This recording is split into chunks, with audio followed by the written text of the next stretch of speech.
Hello, hello, everyone. We are back, ladies and gentlemen, with another Ez3DTv tutorial page. Today, we are going to work with Daz Studio here, and we have it open and ready for us to create a wonderful scene today here. And let's see what we have. We have Sigmund's theme playing in the background. It's polka time. It's always polka time here at Ez3DTv. It always is. So here we go. So we're going to fade that music out for those who may not want to hear it over and over. So I'm headed back to this computer where now we have a mouse and we can adjust our microphone accordingly. And let's see what we can make today. I have been thinking that it's been long overdue for me to create a landscape again. This time we're going to use a new product. It's only been out for about maybe 3 or 4 weeks at the most, and it is called something about the Outback or Australia Outback. And this is in Ultra Scenery 2, so we're going to add an Ultra Scenery 2 instance into here. And this will make the first time I've kind of really done some massive work with Ultra Scenery since I bought the 4090 graphics card. And so we're going to try this out and see how this works out. So what we have to do is save a location for this. We'll browse and we'll go up one.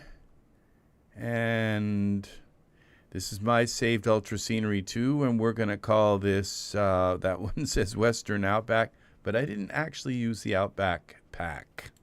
So we're just going to call this Outback 2, even though I didn't actually use the Outback pack. I just kind of used stuff in the last one. And that may have actually been the first scene that I created with our new 4090 graphics card, but I'm not positive about that. I just don't remember. So we're going to do the iRay preview so that we can actually see this. And now if we go into ecology, we should see these. Australia. Okay, see, this is new. So we have one here. Let's see what this looks like. This is what I didn't do, was load all of this Australia stuff into the scene. I just added things manually in. Let's see what we have. What do we got? Well, we have like trees right in front of us. So it's kind of hard to tell what this is. So why don't we just create a camera from this middle point? Copy active perspective. We might end up deleting it, but now we can kind of move around a little bit. And this 4090 is allowing me to move around a bit. I hope we're not private. Let's go here to just a moment. I'm going to check my scene here. Ah, there we are live. That looks pretty. To move around a bit. Okay, I think I look a little pale. Private. Let me go here now to my other computer. Wake up, computer, and this, and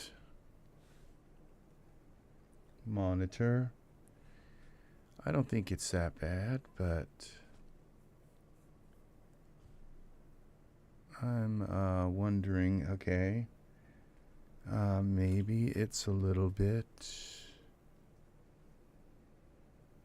see, where's this white balance? We have auto white balance on. Let's go to auto white balance, and what do we do? What if we check a color temperature instead? And that just changed that radically. We bring this down here to that.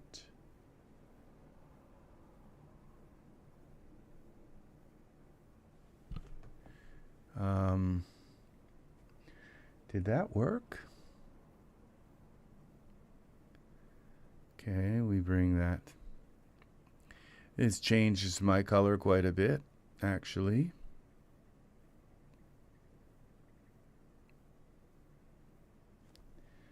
Maybe we'll come down with the temperature a little bit more. Temperature. See, there's 2, 3, 5, 6, 7, 8, 9, 10. It's looking to see 12, 13. How much time is 14, 15, 16, 17, 18, 19, 20, 21. Okay.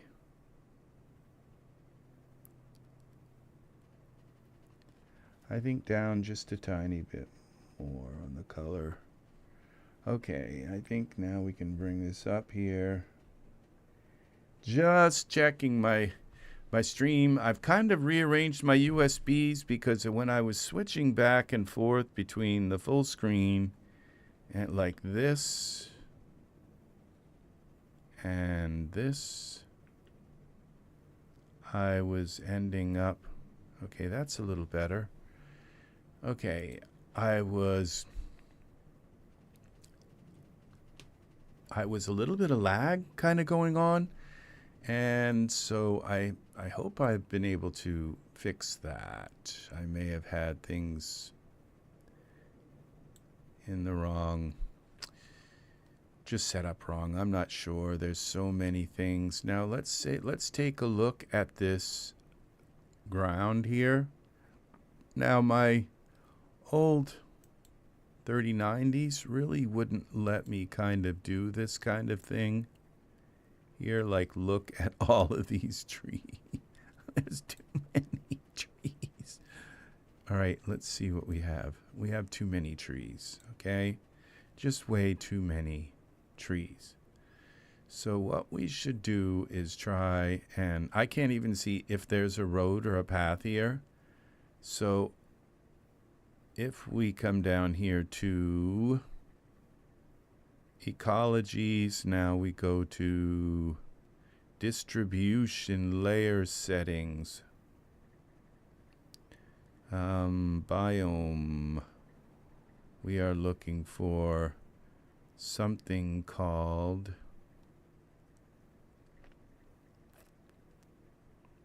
zero edge. I think it's called landmarks. I thought it was like the second last. Features it is. That it is. Features. And what we're going to do is, let's bring track. Let's try that. Okay.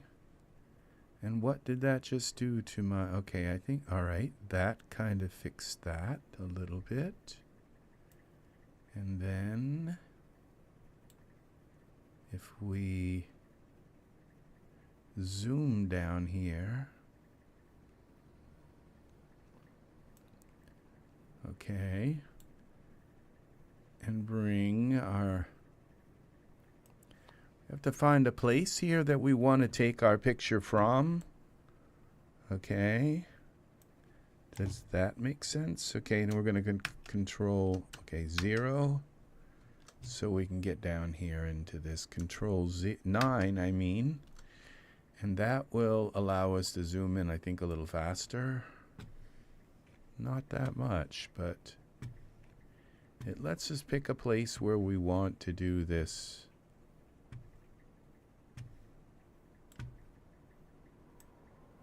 Scene from. And it's taking a while to get down in here.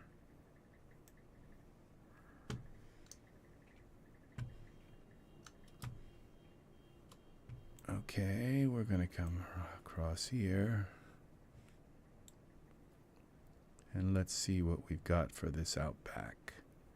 This is Outback 1.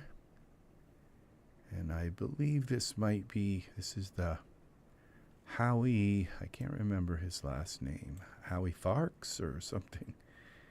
And Martin Frost, this is their lovely artwork here, and programming and products and scripts and all that awesome stuff. So that's what we have here. It's massive work, okay, to create this awesome stuff.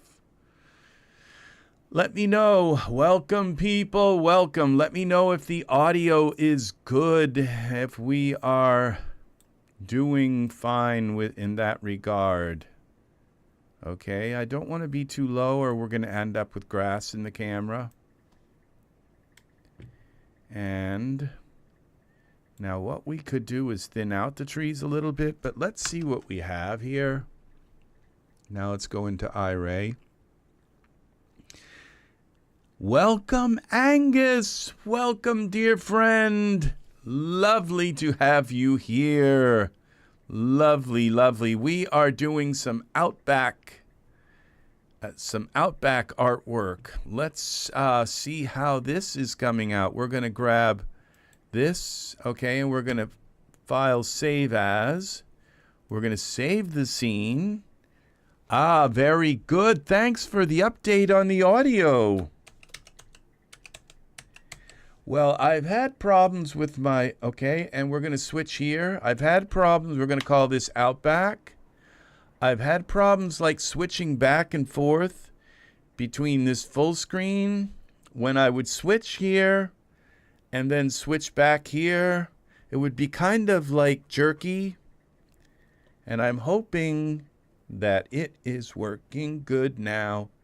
So, yeah, I don't know. And I've set my white balance to manual and kind of eyed it. So I don't know if my white balance, I thought that my, the auto white balance was making me look a little pale or maybe too realistic. You know, I don't know. But I just thought I would warm it up a little bit. So we'll see how that works. And now that I think of it, I actually, I don't think I changed my color filters. Let's see. This would be this.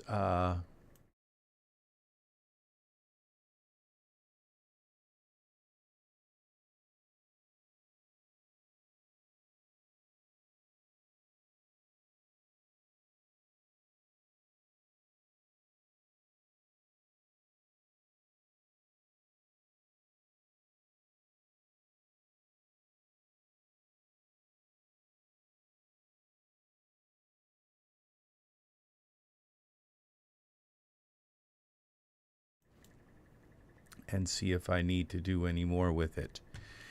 So we are back here. We are back. Thanks again for the audio update, Angus. It's very important that I have that. Okay. So I have a volume just went when you went into the circle. Yeah, see, I don't have the volume set in that world. But thanks for letting me know that. I noticed that again last night. I could add it in there, but maybe that wouldn't be a bad idea. So it's just that it doesn't completely cut out. So when I go into circle, the circle face here,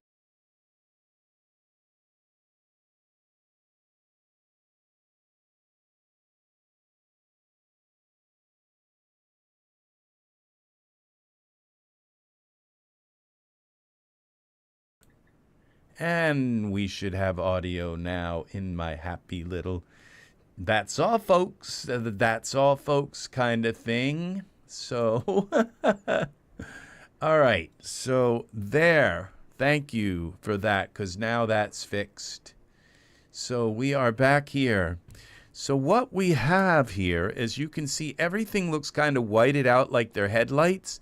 That's because my camera has a really, it's actually my perspective view. So what we'll do is delete the camera that I put in before, and we'll create another camera from this perspective, okay?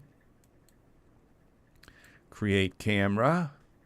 And now what we can do is lock this camera, unless we can unlock it later if we have a problem with it. Okay, and then what we can do is put in a spotlight, accept, and that just turned off my camera light, which is just kind of ugly.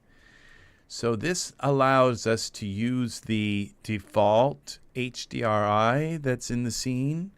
But what we could do is come in here to our HDRIs and find a pretty one to put in here. How about this dramatic one? No, that's ugly. It's not ugly. It's just not quite what I'm looking for. That one's not there either. That one's too dark, which we could brighten it up, but I'm looking for something that's more kind of ready to go. Ready. Maui. What's this? No, I don't think. The moon is very nice there, but let's see what else we can find in here. There we go. That's something kind of pretty. And let's see what we have here with now when we go into our render. Because all of our vegetation and everything should load into the graphics card, and we should get a really nice, all the vegetation. Look at this. This is Australia. The Australians. So, what we could do, 19. All right, cancel this, yes. Now that's a very pretty, it's a very pretty scene, okay? But I'm wondering, because I don't like the background here. It just looks kind of a little ominous and a little bit kind of boring. So if we go back here to, if I go to my parameters here, up here to scene elements, I have another folder here. It's HDRI. And here we can go through a much larger folder that gives us more options, a lot more options than the other one. Not quite as many as my other folder, but we have some interesting stuff here. The falls. How about if we try that? Nope. What's nice is it kind of keeps my place. Let's go here. Winter River. Nope. Nope. And how about this Autumn Farm? Well, that's kind of nice.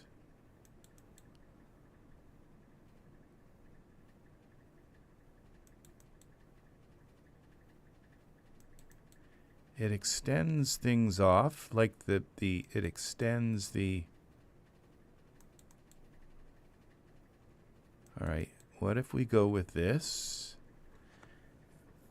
And then we kind of play around with this a little bit. Parameters. We rotate the dome a little bit more. That's...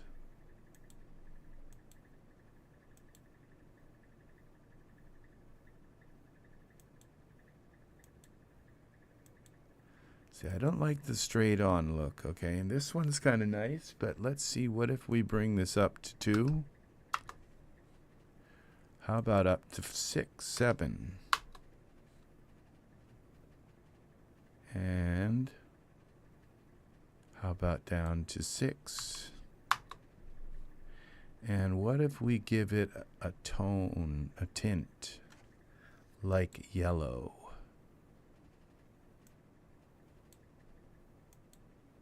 And warm it up a little bit like that. And let's render this and see what we have now. It's still quite, the shadows aren't quite as hard as I'd like them to be. Which means the sun in this scene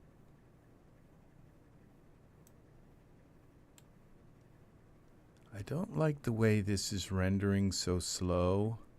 I kind of feel like my 23090s rendered faster than this.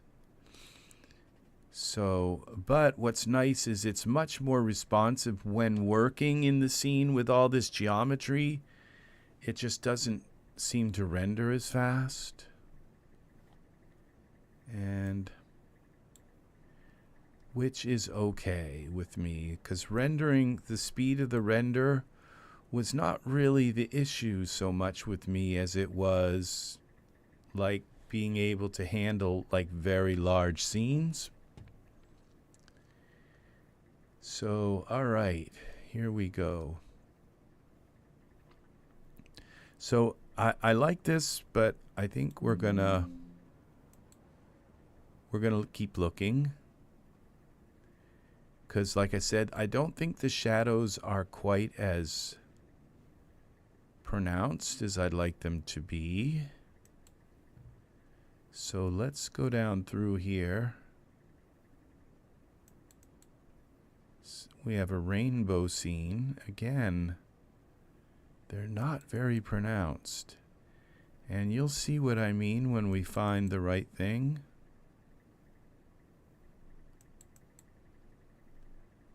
You'll see that we can get some pretty pronounced stuff. This is kind of interesting, though.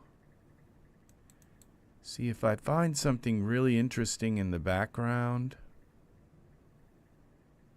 empty field, we go to parameters, and then we rotate this around.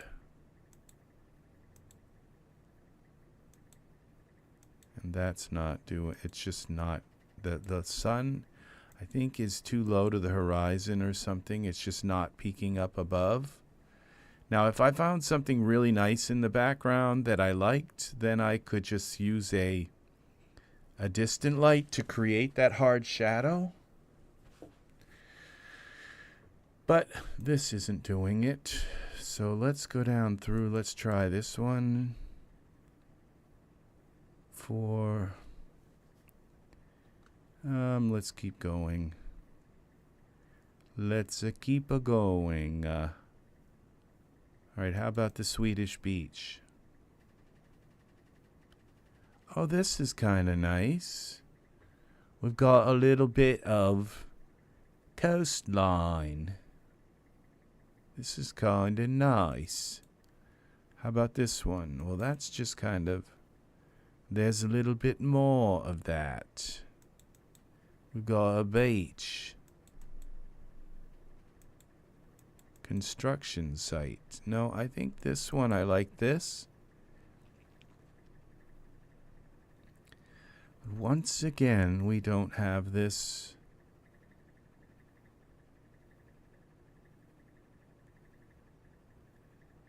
So what if... All right, let's see what this looks like rendered. I still don't know what I'm going to put in this scene.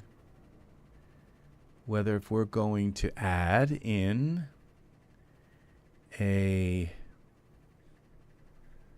like a horse and a cart or something, or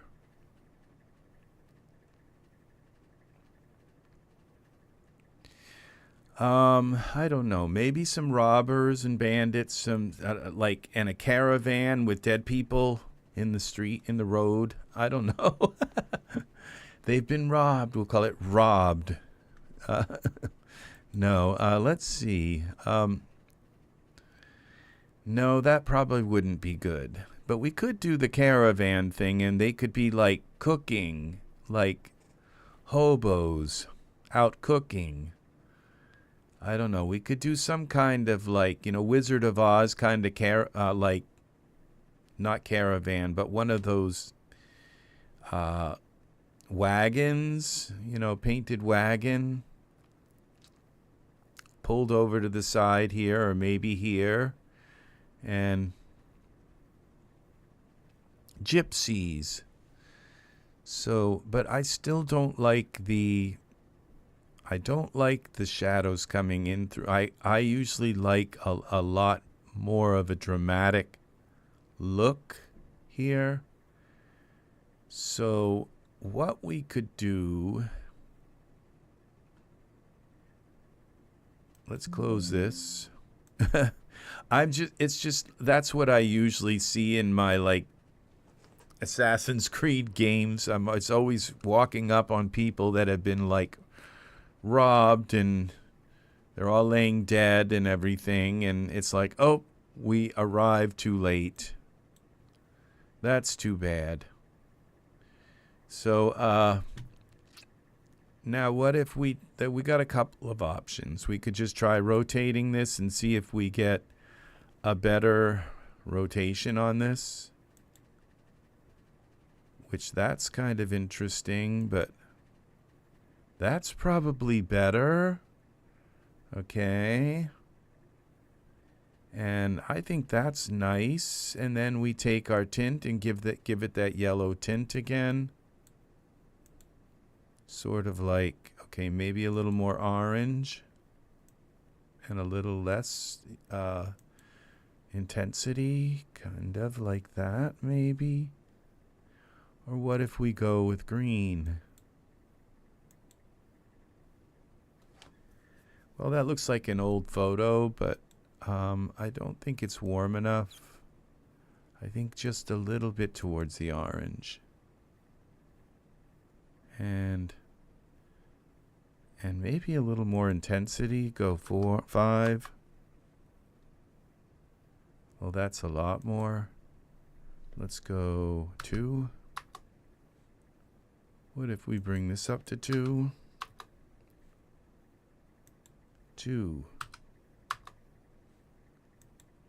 Okay, the environment map won't let me go up any higher. That's weird. It's got like some kind of limit set there. So how about if we go to parameter settings and turn off the limits? Then we can bring that up to, well, that's a little kind of blown out. So let's go back to 1.5. Let's try that. That's still kind of blown out. We'll go back to 1. Now I know why they had a limit on there. And we'll bring this down to, back to 1, I guess, was the default. And let's see, wagon. Let's look for wagon. Wagon. Okay. Default. Here's this one. And I got a bunch of wagons here. Here we go. Ornate wagon. Where's the ornate wagon? Let's see. I don't think this ornate wagon. That's the ornate lantern.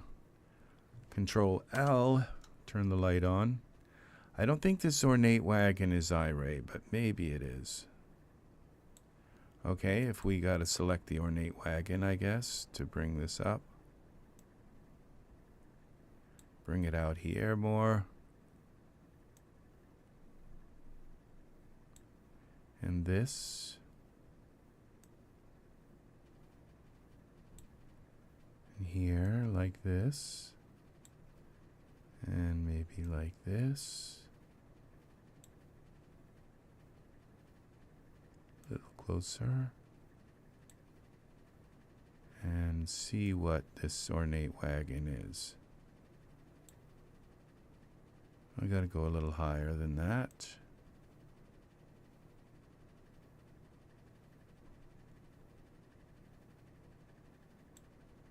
Alright. Let's select the ornate wagon and go into surfaces and see if this is indeed, this is iRay. So we are in luck with that. Let's see what we got. Oh, look at that. But it's like not quite right. Something's not right.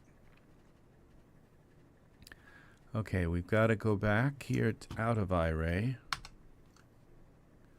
Okay, and I think what we do is turn it a little bit. Parameters. And we rotate it from Y like this. Oops, that's the wrong way. We can bring this down a little bit more. And we can rotate it Y like this. Okay. And this little tree here, I'd kind of like to get rid of that, but okay.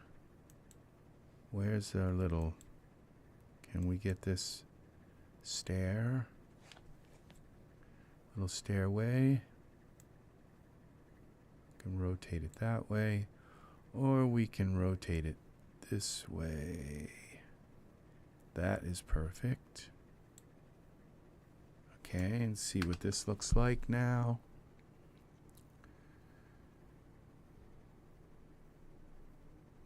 All right, let's see, save this. Now, what if we get rid of just a few of these trees? I don't know, just a few, so we have a little bit more.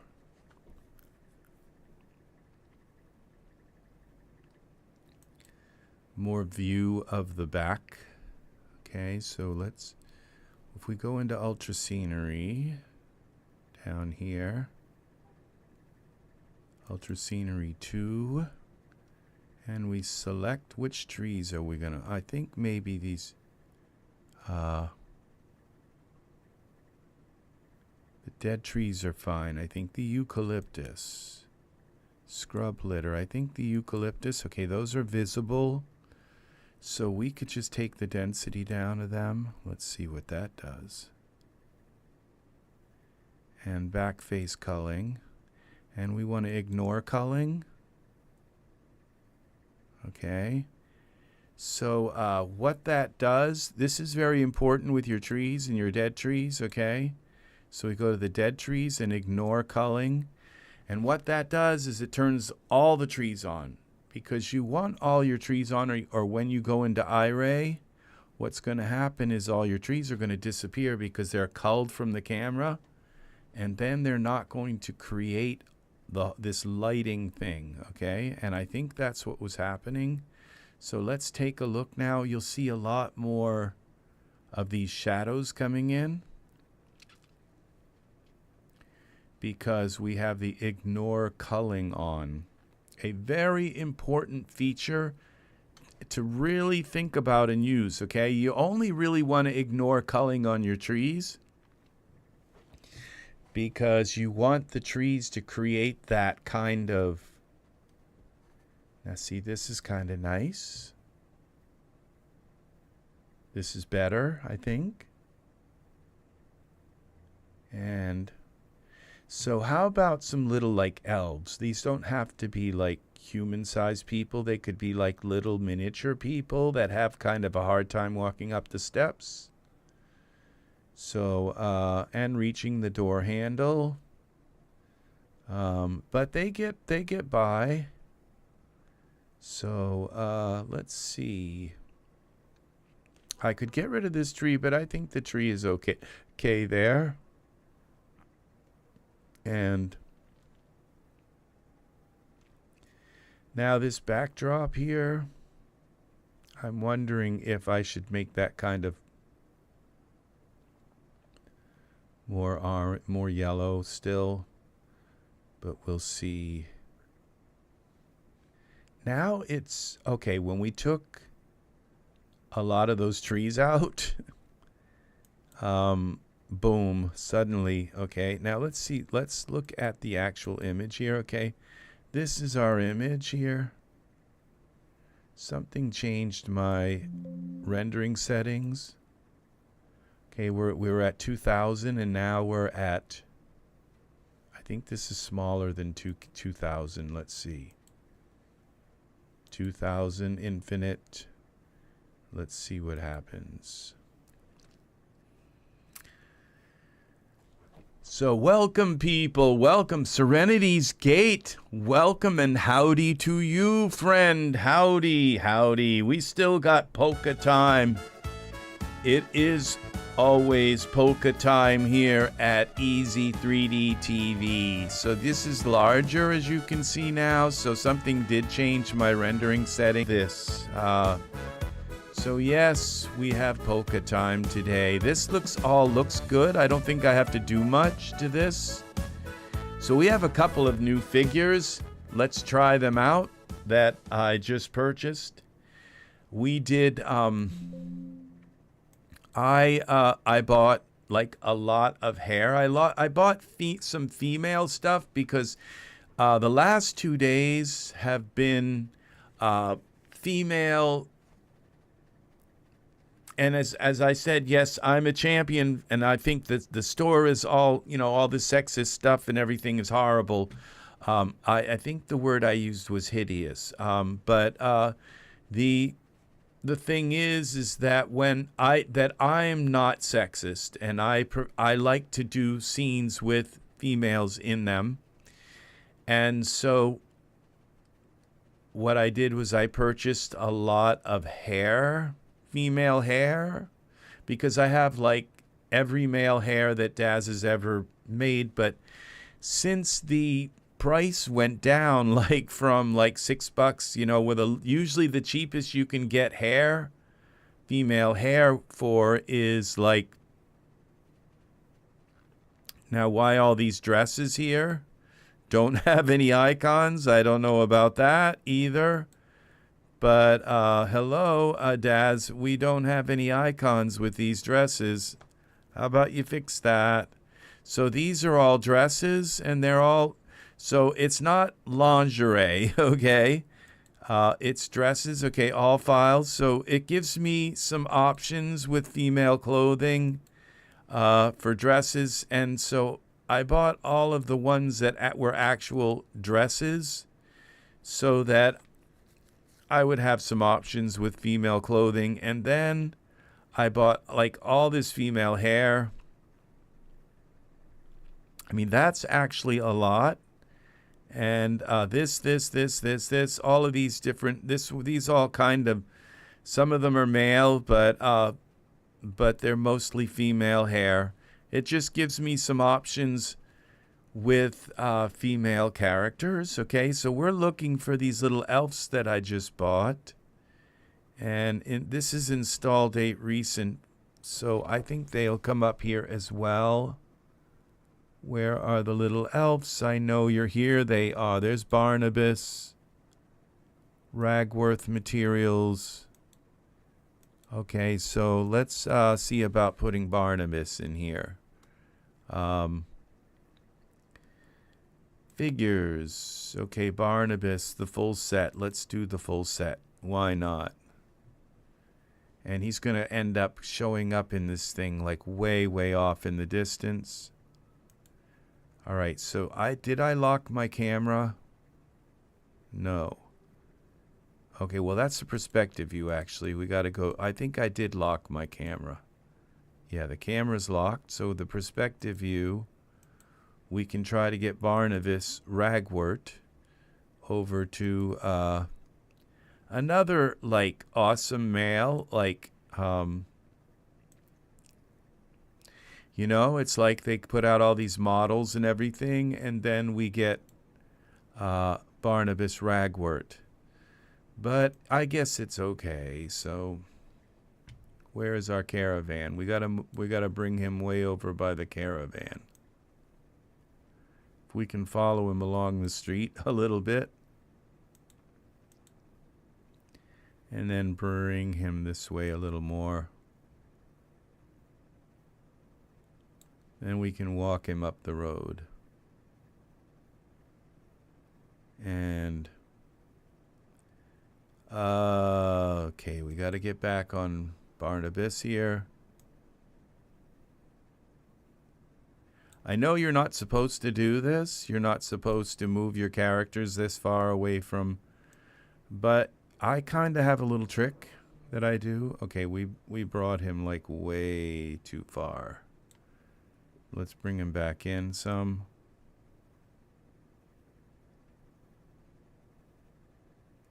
I think, oops. Now I probably brought him way too far the other direction. We are like having fun here. Okay, Z.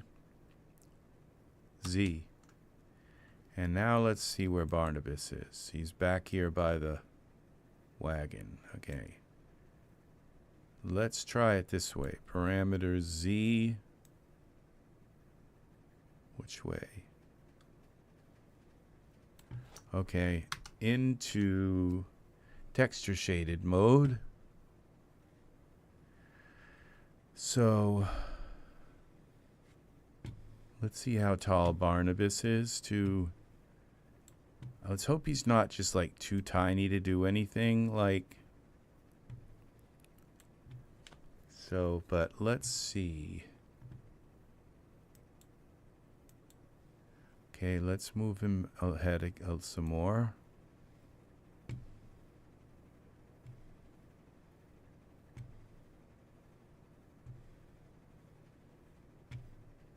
I think that's too far. Let's see how far we are. How far are we?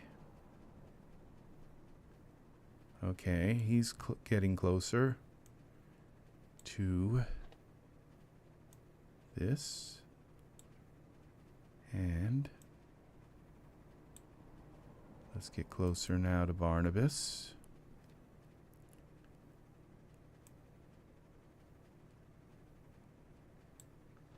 And this way.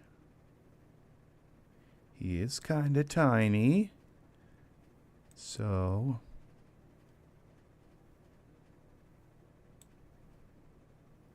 Okay, he could go here. And then we could get Barnabas's father maybe and have him stand up here, and he's going to have a very long beard maybe, or he can't stand here because there's lights here. So let's find a pose for Barnabas. Poses.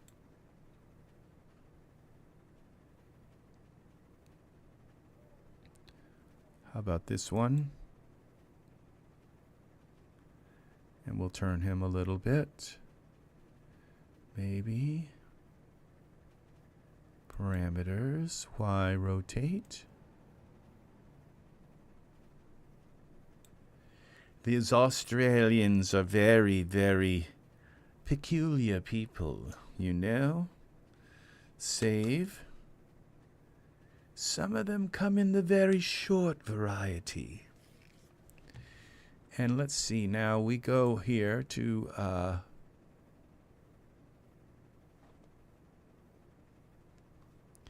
our camera view. We're going to put Barnabas's dad. Okay, camera.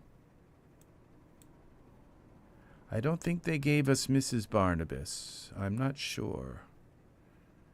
So what we would have to do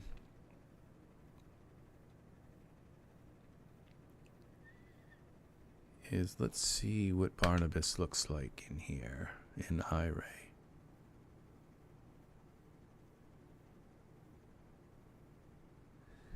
He's not in the light. Bring him up here.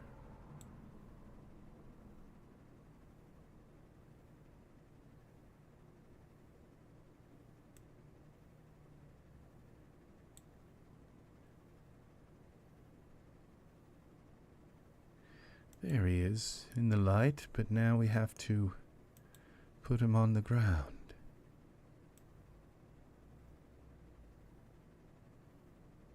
All right. Little Barnabas.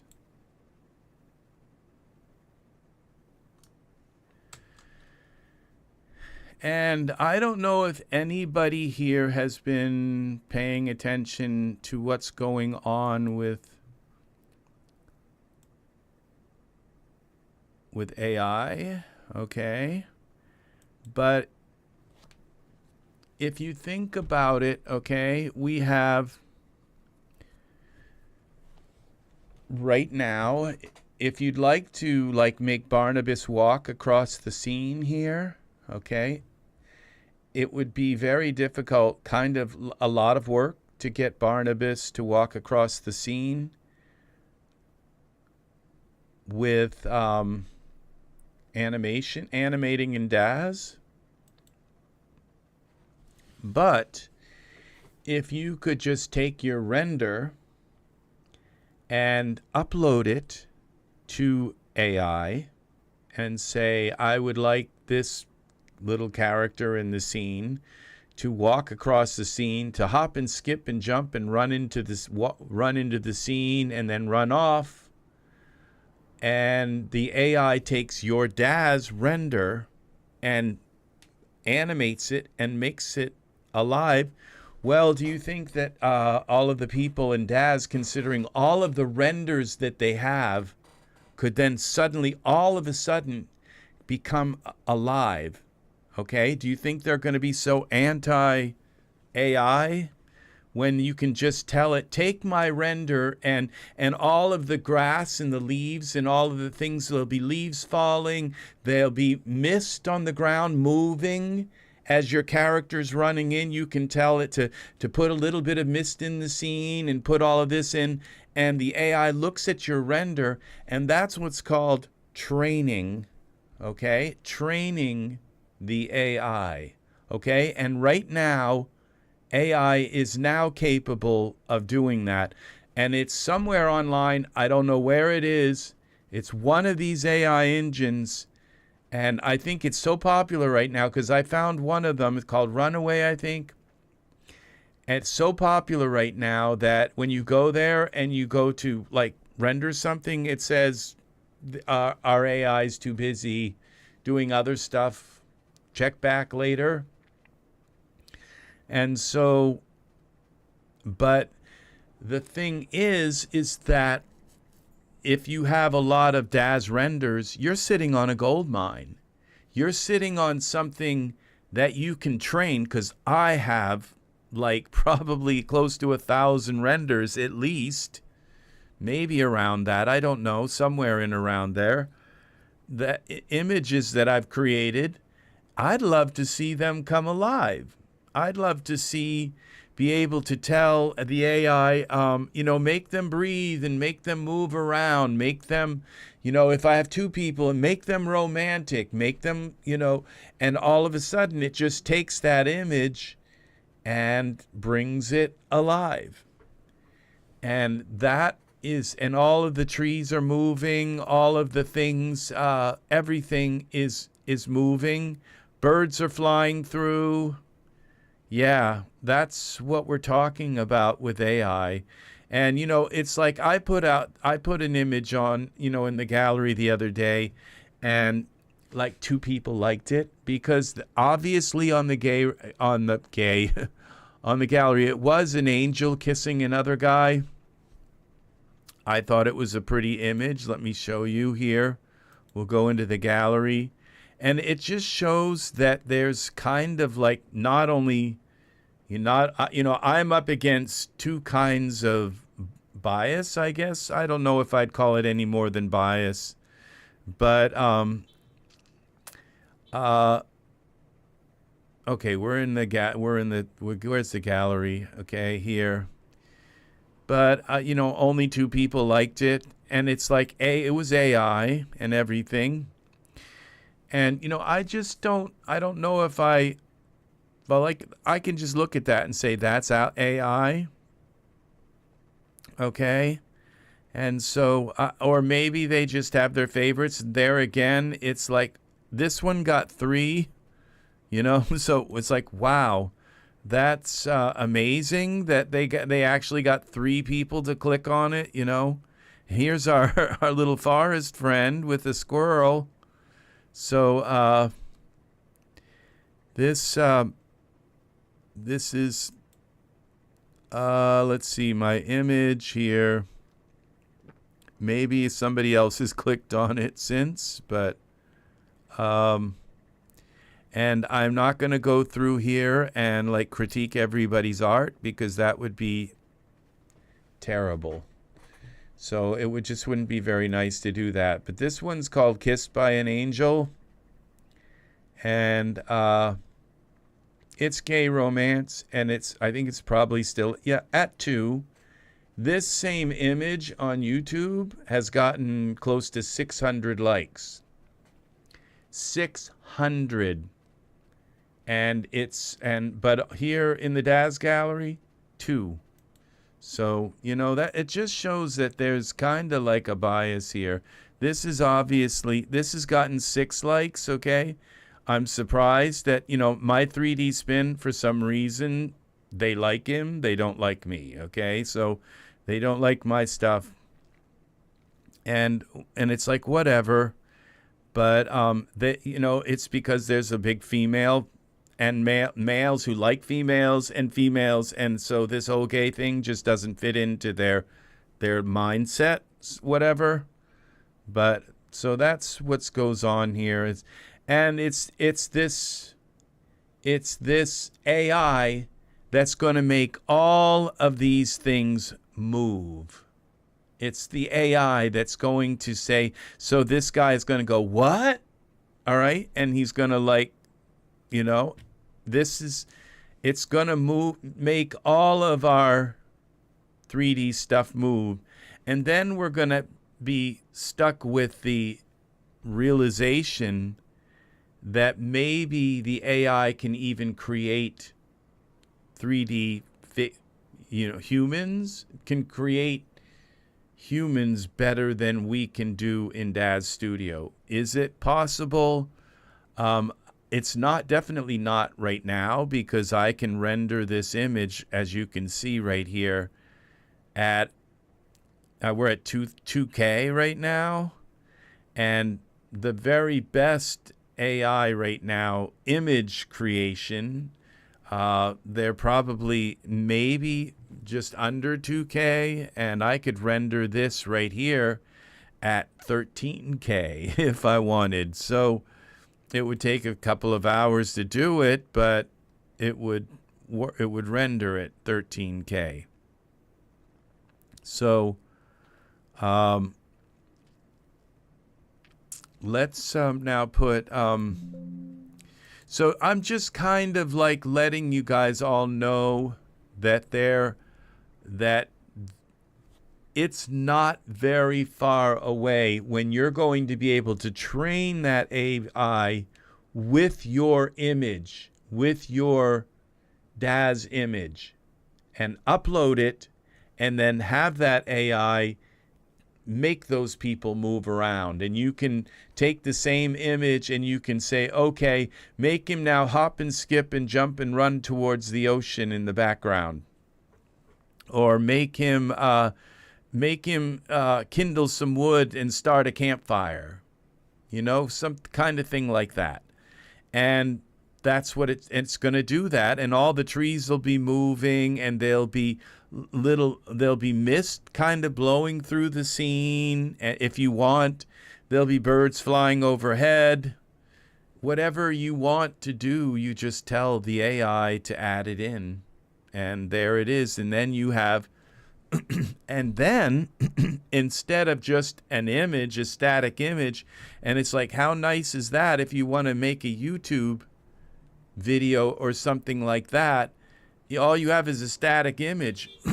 It would be nice to take your 3D render and have that render turned into a video. And there's this website on YouTube. I think it's a lady who, her name is something about something kitty cat or something, and she has and you know, every time she puts out a video, she has been like working for like years with whatever AI video like is available at the time. And once she finds something to make, you know, to like to upload her renders and turn them into videos, she's gonna go full stream ahead, because she's been like crawling through all of the AI and learning every kind of AI out there and every kind of game that she can possibly turn into. And that's the thing, is that if you need to be ahead of the curve with this stuff, okay? And it's just because, well, you can just keep just rendering scenes, but if you want to take your scenes and turn them into really into moving things with 30 frames a second and not have to work that hard, and just say have the main character hop and skip and come down the down the trail, and then have them stop in front of the camera and kind of look over, you know, that's the, and what you do is you tell the video that this is the end frame, or you say this is the beginning frame. So he turns around and runs away, runs down towards the water, or and so you tell the AI that which frame is this, the beginning or the end frame. Yeah. So this is already available. It does change kind of the patina of your image. Okay, it's going to make it look a little bit like AI. And in a way, it may actually kind of improve the way it looks.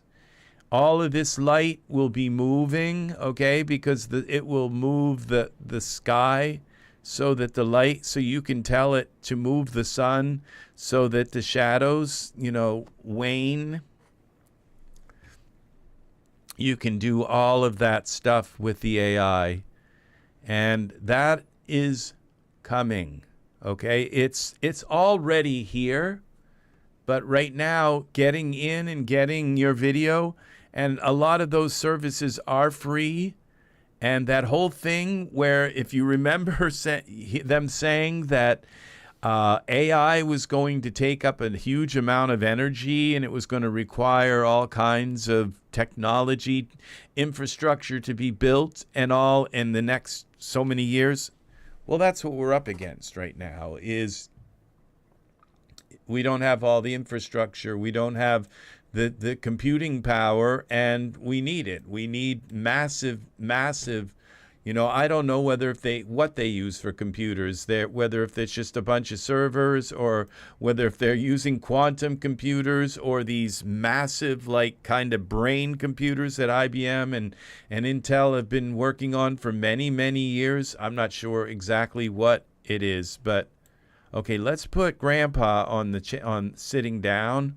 So what we'll do is we'll take Barnabas and we'll duplicate him, edit. I don't think I better duplicate Barnabas, because in fact, I don't know whether if there's another Barnabas or if it's just Barnabas. More an outfit, okay.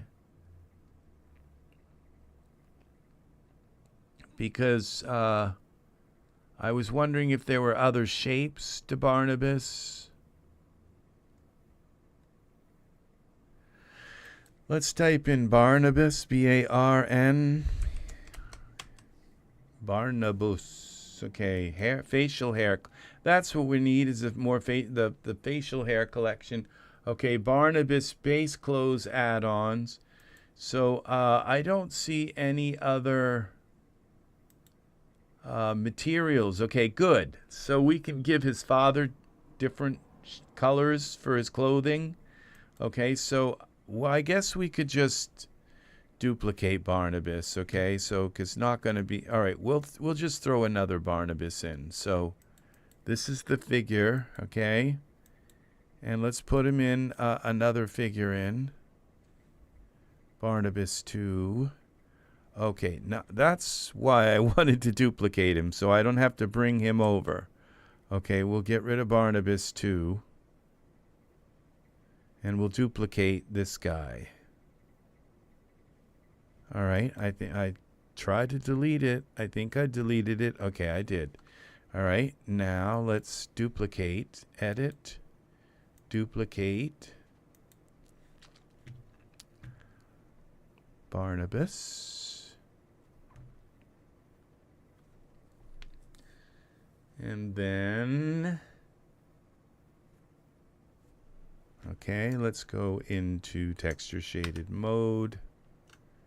Okay, let's bring him over here. Let's put a different pose on him with him sitting at the, there was a sitting one. Oh, there it is. Okay. Bring him back here. And over here. And rotate him. Hello. And this way. Let's get a little closer. Okay, is he actually on the chair? Did I do good? Kinda good. Kinda, sorta, maybe. He's got to sit on there a little more than that. And he's got to come up a little more. A lot more. This may not work. Well, it'll work, but I might have to move him around a little bit.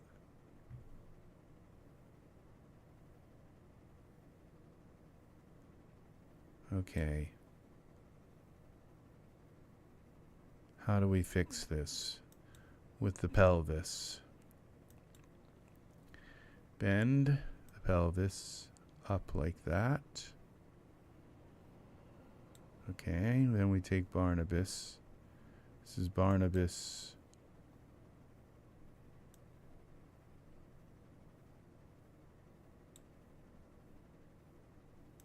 Got to bring these feet out, bend them out, so we can bring him back some. This one's got to come out. Okay. Don't think that will hurt. Okay, now bring this out, bend that. Okay. And then we bring this, bend this down. And this one. And then we can pull Barnabas back a little bit more onto the seat, onto the chair thing, and we can set him down a little more.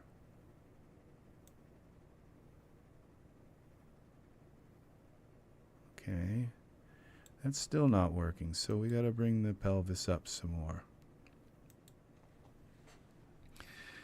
Bend the pelvis up some more, and then we're going to have to bend up his abdomen. Why does he have an abdomen? He shouldn't have an abdomen. He should have a spine. Okay, so why translate? Bring him down some more. Bring him back some more. You can't bring him back that much more, but actually I can, because you can't see that going into his. All right.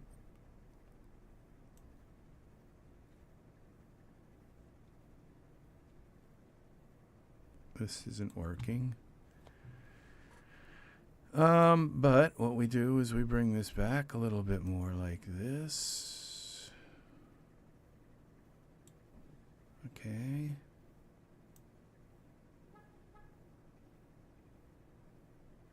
That's touching that. Okay. So he's on there. Okay, we're going to bring this head down a little bit, so they both don't have the same crick to their neck. And we'll tilt his head like this way. Bring his arm down a little bit, maybe. No, I think that's all good. Now we're going to give him that facial hair so he looks a little different than his son.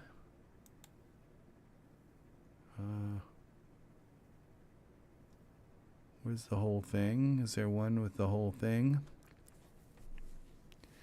All right, we're going to go, okay, Barnabas, we got to select you. We'll go with this. And we'll go with the little goatee. And maybe these little sideburn things. Okay, back to the camera. And then we got to change his clothes to a different kind of clothing. All right, where's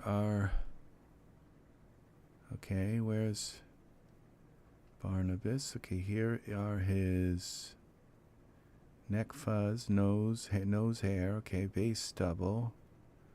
Okay, skull cap. Okay, base pants. Okay, looks like his are brown. So why don't we give him some red pants? And the shirt will be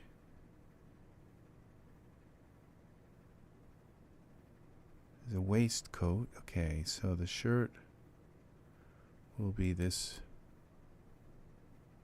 brown. The waistcoat will be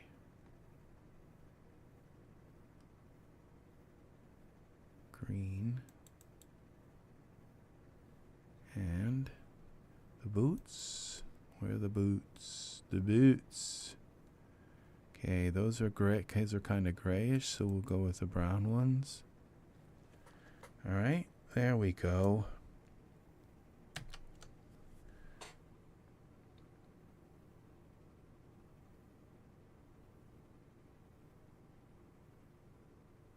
And what if we give them a little campfire?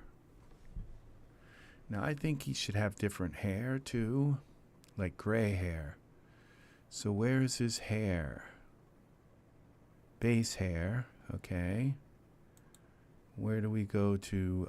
Barnabas hair. Materials. Okay. Here we go, gray. And how do we make, okay, this is a little darker gray, I think. It's better. And we gotta then make his ear fuzz. We don't need to, we would just need to go with the face fuzz, not the fuzz, not neck fuzz, face, hair stubble, base hair, skull cap. Okay, I guess it would be, we gotta go back to this beard thing. Materials. Okay. This gray, face fuzz. Neck fuzz, I guess. See if this works. We're gonna have to go up close. Nose fuzz. Base stubble. And ear fuzz. And I wonder if we can go with the eyebrows too. It's probably not even working, but let's see. Perspective. Yeah, it did. It did. And the eyebrows. Yeah. So, Now the hairstyle, I don't think we have a different style for the hair. Okay, because they both have the same kind of hairstyle. Poses, I don't see anything for the hair. Hair poses, base hair. So,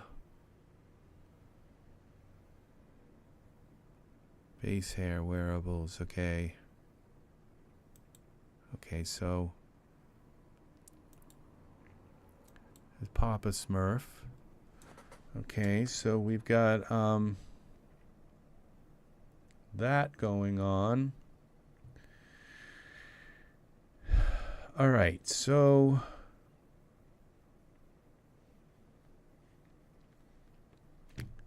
campfire.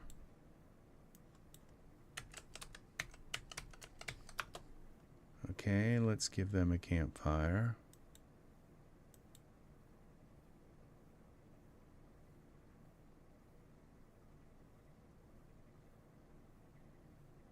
Let's go with this one.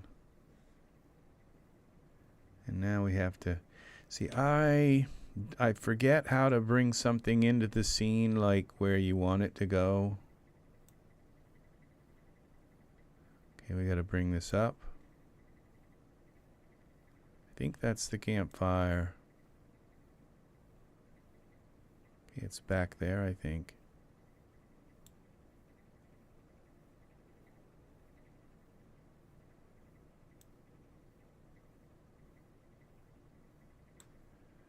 Okay.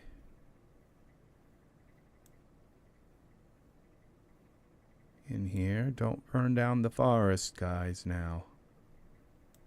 We're trusting you to be careful.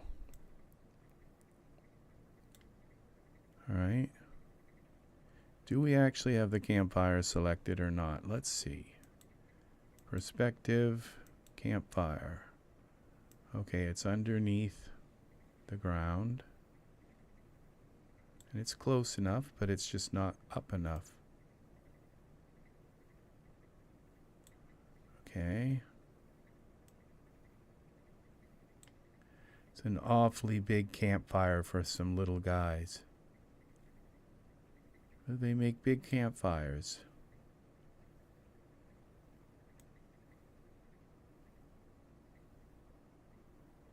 All right. Let's see if we can get up here.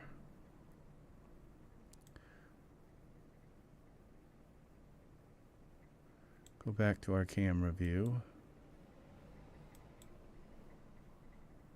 All right.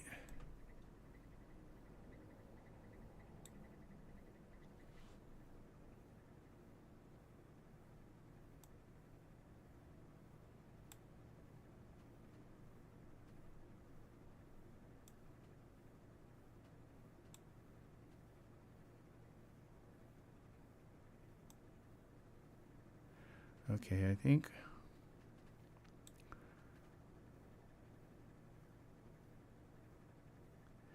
this will work because the grass and all will come up around the edges. We might have to even bring it up a little higher. Okay, let's see what this looks like. Save this. We don't want the grass growing up through the fire and all, so we got to kind of bring it up.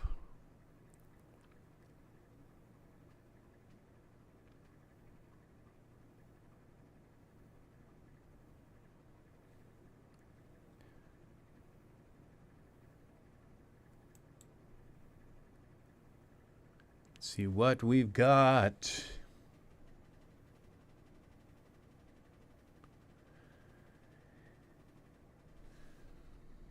All right, let's see. It's still rendering, which means we got to create a mask to get rid of some of the grass. But this looks pretty good. You can't tell that their hair is exactly the same, really, because of the angle and all. And So let's create a mask. Cancel this render. Yes, I guess this would be some kind of grass that's in the scene. We have to figure out what it is. Close. Now we go back to here and we look for the round marker. This is for Mask Builder 2, round marker. And we got to bring that over. We got to bring it up. Up, up, up, up, up. Let's get closer here to this. Where's our marker? Oh, it won't show an array. Okay.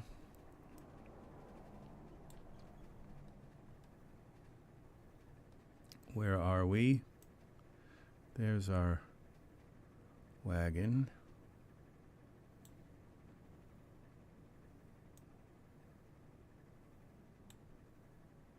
Bring this over here. Let's get closer.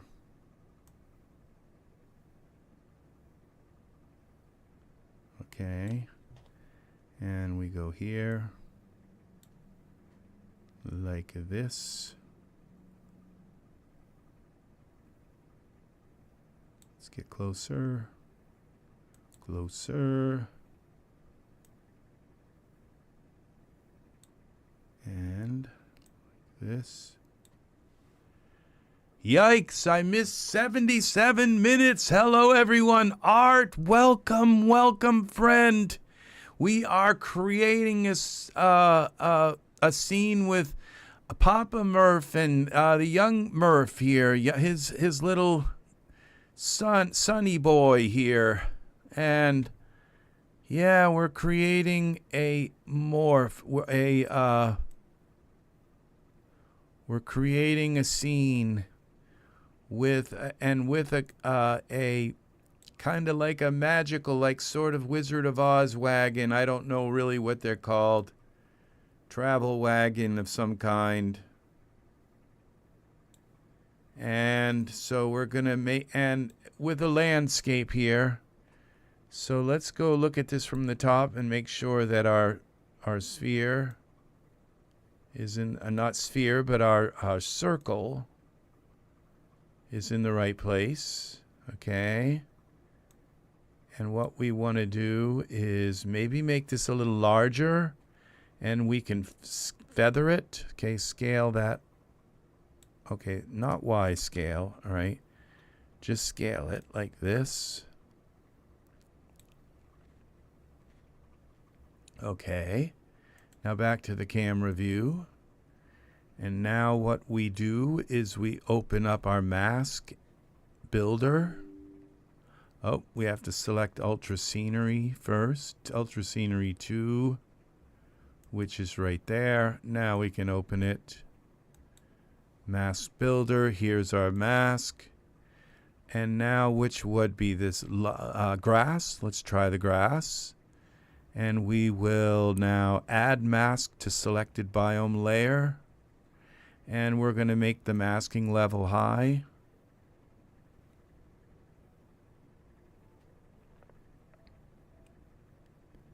I still don't see it here.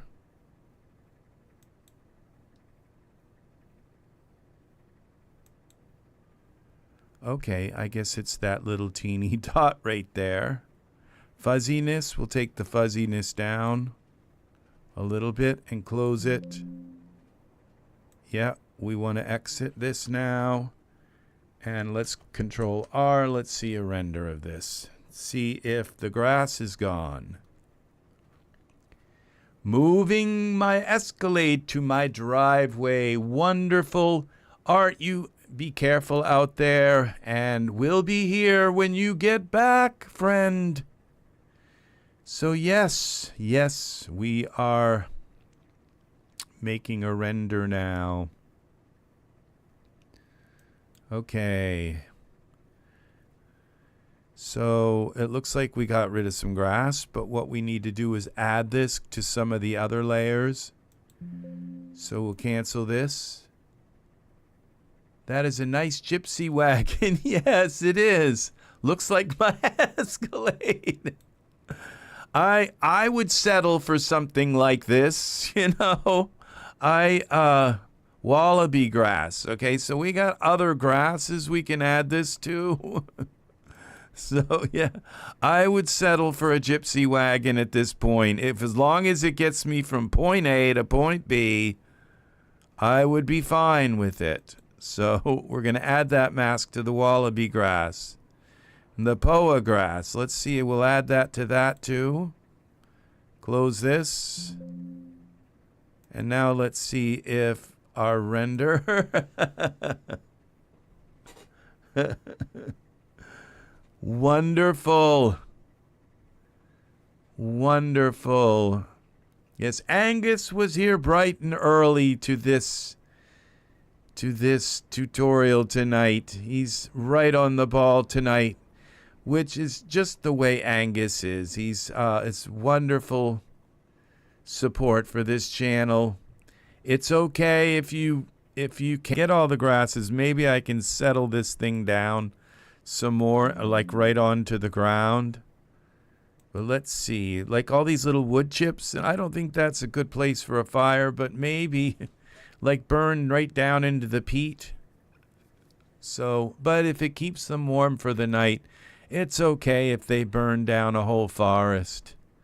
Okay, how about the rushes? Let's see, let's just add more to this, to more of these things here. And then, if we do, we're bound to get the right thing. It's not the road pebbles. And we got grass, this biome layer, okay. And this one, let's try that one as well. And dead trees, it's not the, okay, maybe the wattles, I'm not sure what they are. But let's add it. So, and the scrub litter, we'll get it. We'll find out which one it is. And the rush is biome layer. Those would be along the edges of the road. I know what rushes are. I don't know exactly what plant they are, but I know they would go along the road. And then we can take this campfire.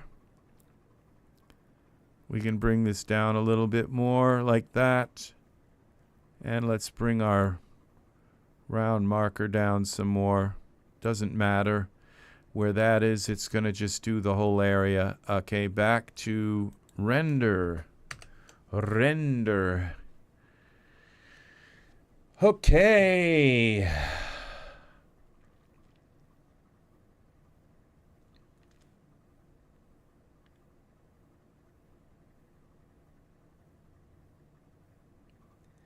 Here we go. So we have 5 people tonight. Very nice. Thank you, people, for being here, being part of the scene. And let's see what we've got now. All right, it looks like we still have grass coming up through, so I might have to turn off, completely turn off. Look and see if there's something I missed. George, welcome, welcome, friend. Very nice to have you here, George. Thank you for saying hi, and it's very nice. I don't know if this is your first time here, but welcome to the Eazy3DTv tutorial today. And we are working in Daz Studio with Ultra Scenery 2, and we are using a mask here. And so if I come in, now we have to grab Ultra Scenery again. If I come in here, and if I turn off the feathering on the map, see, we got a bunch of feathering left. And that's what happened. Okay, the fuzziness. That's what we do, is we take that fuzziness off. And let's see, the only 2 things that I haven't put it, okay, we've got road pebbles. I'm not going to put it on that because I know it's not road pebbles. It wouldn't like hurt to put it on there, but there's no reason to put that on the road pebbles. So now let's see. This should work. So it's very nice to have you here, George. Very nice. We got Angus here and Art and Serenity's Gate. And we now have George here. And I'm not sure there's somebody else here, but thank you all for being here and checking out the scene tonight. Let's see. I think we're going to get it this time, because usually when I turn that fuzziness off, that's like the edges. That fuzziness can be very useful, but now it looks like we got it. So the fire is no longer having grass grow up through it. Now what I could do is kind of get rid of this grass here along the edge. If I make this just a little bit larger. Yes. So just a wee bit larger. It's very nice of you to greet George, Angus. We have a wonderful group of people here. So if I take this round marker and I just make it a little bit larger, we scale it up a little more, like that. And then we have to go back into here. Yes, and Serenity's Gate is also very kind to greet George. Very nice. Oh, I wonder if this is George from Arizona. I'm not sure.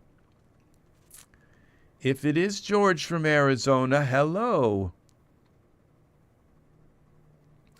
So let's see. Now we go back here to Ultra Scenery, go back to here, and we have to go back into Mask Builder so that it resets them. And now this little dot's a little larger because we scaled it. You can also scale it from here.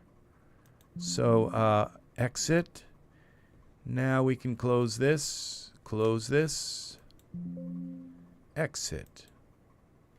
All right, and now Control R to render is the hotkey for rendering.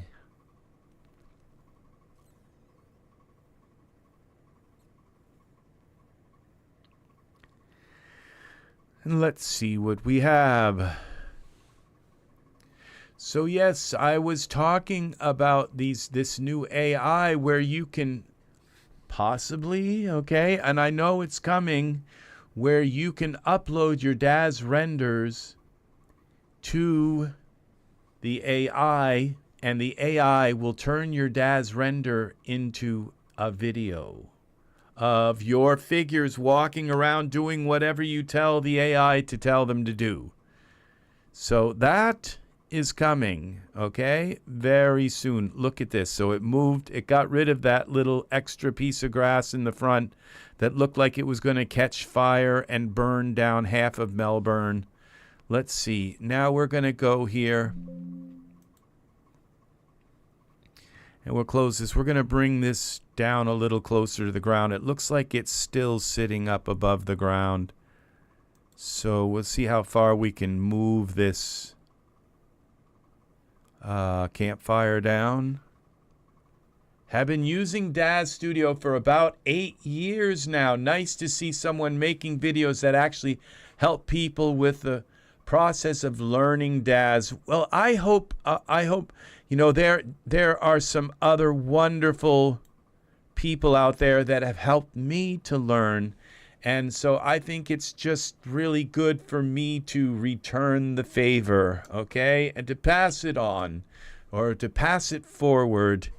And that's what I do. And I mean, I just saw an amazing video by Jay. You all want to check it out. That's the WP Guru. He put it out yesterday, and it's all on spring joints. So yeah, this is so, and that, you know, it was a very short video, very to the point, and pretty much shows you how to do this spring joints. Okay, so now I have this going through the ground. We don't want that. So I've lost the other outer edge of this. So I'm wondering if I tilt it a little bit sideways, will it be that bad of a thing? So kind of bring it up a little bit. Now I could move it out a little bit further because I don't want to use mesh grabber on the ground here. I just don't think it's a good idea to change the ultra scenery terrain. So what we got to do is maybe move this campfire. We're going to put the round marker and the campfire together in a group. Okay, campfire and marker. So when I move the campfire, the marker moves with it. Okay, we'll move this out like that. And maybe even a little more. And let's see what happens. Well, this is iRay. iRay will probably tell us if our campfire is still buried in the ground. Well, it looks kind of okay now. Let's just bring it down an extra little tad. Oh, that was more than a tad. That was too much. All right. Now I think I brought it up higher than it was. Okay, let's see.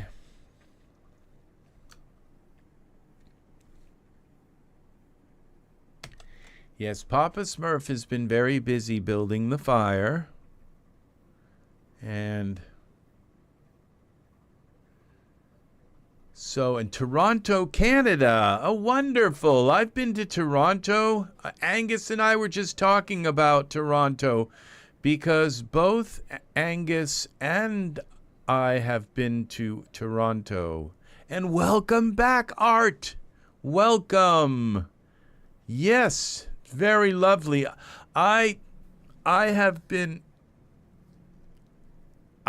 using Daz Studio since it first came out.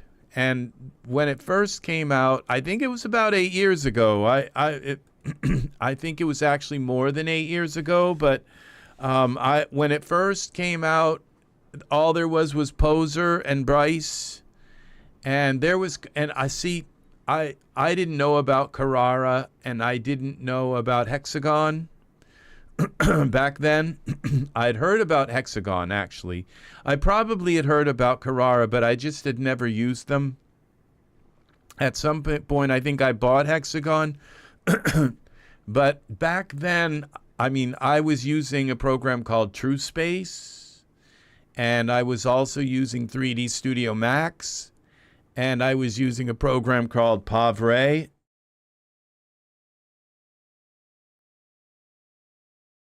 And I also used Poser, but most of what I did, my experimentation, I spent a lot of time in TrueSpace, but I spent a lot of time in Bryce. And so that Bryce was okay, this is looking okay right now. For some reason, oh, this grass is still here because I have to go back into the mask builder. And so, but to be fair about it, I had an impediment with Daz Studio.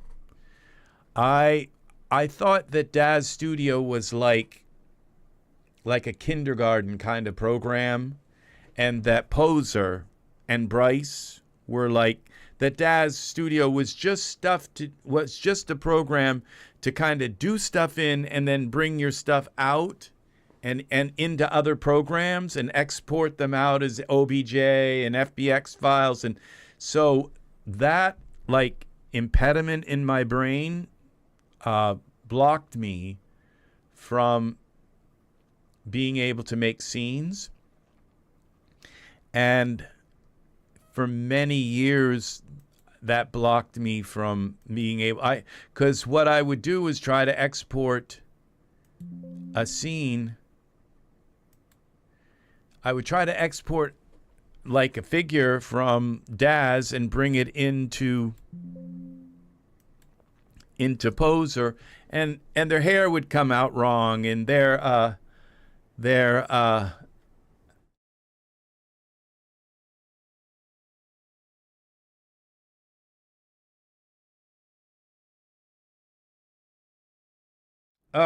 that was a sneeze. And their hair would come out wrong, and their clothing would come out wrong, and I would bring it into Poser, and so I could never make a full scene. And then I would try to export that figure into Bryce, because I just thought, you don't render things in Daz. You work on them, you put them together, and then you export them out, and you render them everywhere else. And what put that in my head, I don't know, but I just didn't think of Daz as a rendering engine. And even though I kind of knew it rendered, and so about 4 or 5 years ago, I figured it out. It was like, wow, if I put the clothes on here in Daz, and I put the hair on here in Daz, and I put their mustache on, and I put their pose on, and I render it right in Daz, I actually get a scene where something isn't wrong, something's not wrong, where something that they don't end up all twisted up or something, where I actually get a finished scene. And that took me a long time to figure out. I started using Daz when I started 3D printing. Daz helped me to get a better understanding of how 3D models occupy space. Really helped me to learn faster. Very, very nice. See, I haven't done 3D printing because of it's a kind of, I've always thought of it as being expensive, and then also I'm not sure what you do to like paint the figures, because I used to be a ceramic teacher when I was a teenager, believe it or not. I taught ceramic classes, and I traveled around and went to seminars. So it's like I've been in 3D graphics for many years. I used to be a poor boy in Bangor, Maine. There was a place called, I think it's still there, called Smith Ceramics, and my mom had about 1,000 molds, ceramic molds, and I used to pour them. And then when I moved to the big city, since I had experience in ceramics, I work there, so I can paint eyes and all of those kind of things. I'm a very good painter. I have a very steady hand that doesn't even quiver the tiniest little bit, and so I can paint anything pretty much. But it's like I can paint across a line, along a line, but when it comes to like doing a painting, I have none of that skill whatsoever. I just don't. I can paint underglazes, I can paint glazes, I can paint do all kinds of stuff with ceramics, rose petals, and I can paint roses and things like that I learned in seminars. So I started out like, over 20 years ago in ceramics. So, and my mother had a ceramic shop, and I used to teach when I was still in high school. I used to teach adult ceramic classes, and I was really good. Every year I would win the best of the show in the 4-H fair, the state fair for the 4-H, and I loved ceramics. I still to this day do. I love painting. I love painting ceramics. And so when it comes to like painting painting 3D figures, and everything about like translucence and using translucence on figures and all of that, using metallics, where you put the little metallic on your finger and you brush along the outside of a texture, and it puts this little kind of metallic kind of outer thing. All of that stuff, all of those super high gloss spray, and then there was just the different kinds of, you know, ceramic chrome and Duncan, all the different kinds of just regular paints that you could use for ceramics, and mixing paints together to get other colors if you didn't have a certain color, getting the right flesh tones for your figures and stuff like that. I did, you know, you talk about figures, that's what we called them, was figures, and all the different kinds of ceramic molds that there were. We had like fisherman molds and smiley molds, and lots of different plates that you could do, vases and urns and things, everything you could just imagine under the sun. I poured, and then we scraped the ceramics, and my mother did all the firing. I don't know how to fire things other than you set the kiln. I know how to set up a kiln and put all the stuff into the kiln.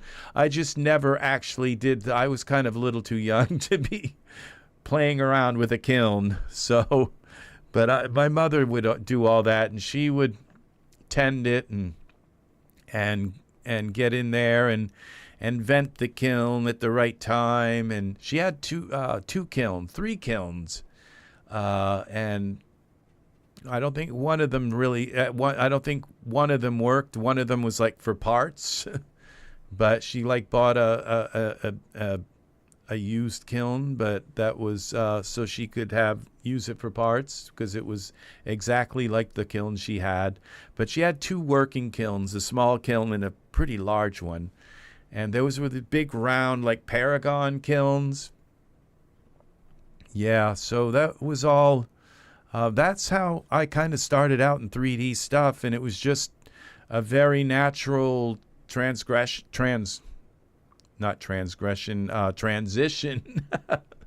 Maybe it's a transgression. I don't know. So, but it was a very natural transition to go into 3D art. So, and also I work with graphics and music. So it was just, that's where this all works for me. So let's put a VDB in the scene. Let's see if we can find one of these with wisp array. We got to bring it over this way. Let's see if we can find our perspective view and then select our whisk array. And let's bring this up.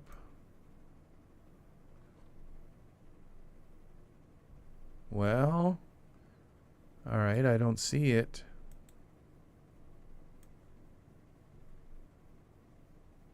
Okay, I think it's still under the ground.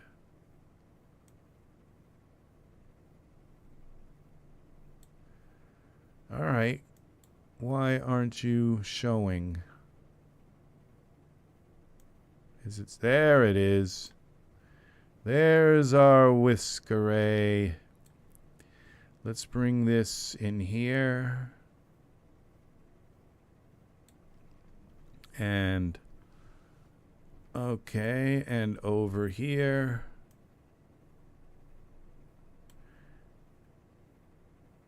And what if we turn this a little bit? I just have a premonition that if we turn this a little bit this way, we might have a better view. I don't know for sure. Okay, let's see what this looks like. Usually you have to have this up higher for the whisk array to show up. Okay, our whisk array is up too high, so we got to bring it down. Still up too high. Here we go. So yeah, I've been doing this stuff for a while, but the I've only got maybe about 5 really serious years with Daz, but I have close to almost 12,000 Daz assets. So we're climbing up on those. And so I know you can't breathe. We're going to fix it, okay? I'll fix it. Just give me some time here to fix it. And we've got to go more this way to kind of cover up that corner there. And then we'll see about making this a little bit less of whatever it is. It's just too strong. Surfaces. We'll go 20 and see what that looks like. That's still too much. How about 5? And we'll bring this down a little bit more. 5. And I think we got to rotate it back. Parameters. I was wrong. Here we go back to this. Y rotate this way.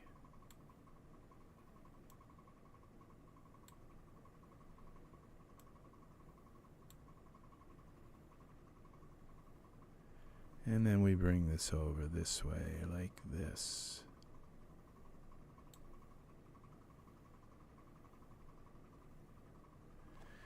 Okay, that's kind of looking natural, and let's see if what we do if we push this back a little more.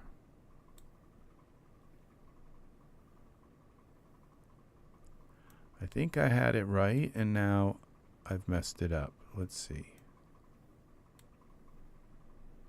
There we go. And how about if we now just we take this smoke cube. Okay, we're going to make this a little bit kind of yellow orange also.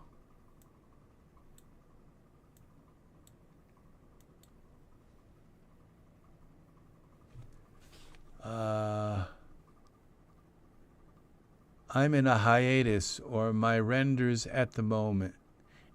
For my renders, it had to blow off blow the dust off my Best Buy credit card to get an external drive while I deal with some laptop technical issues. Oh, wow. Wow. Point 1. Congrats on the external drive. Very nice, Art. Very nice. We're going to go with 0.5.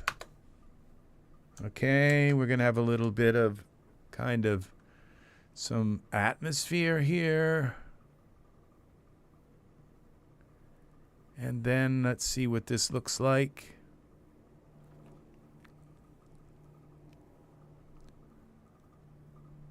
Going to do a backup and attempt a reset. I believe the back section where all the USB and power plug goes into, I think it is failing, but it's still under warranty.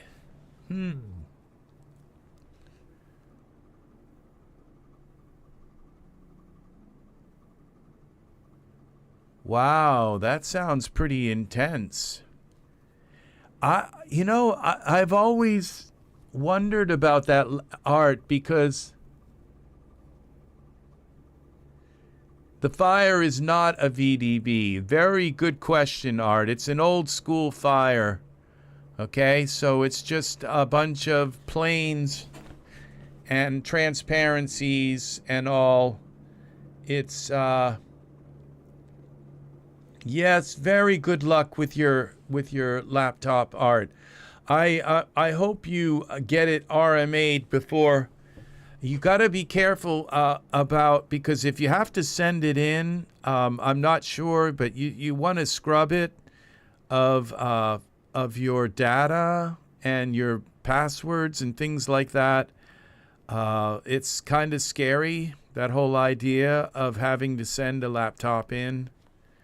So, yes, be very careful about that, because even if you reset the computer, I think you're on the right path of resetting the computer is probably the best thing to do, to try to do, because that's a good way to eliminate whether if there is a problem with the operating system which is causing the USB and the power and all to malfunction. So I think that might be the best way to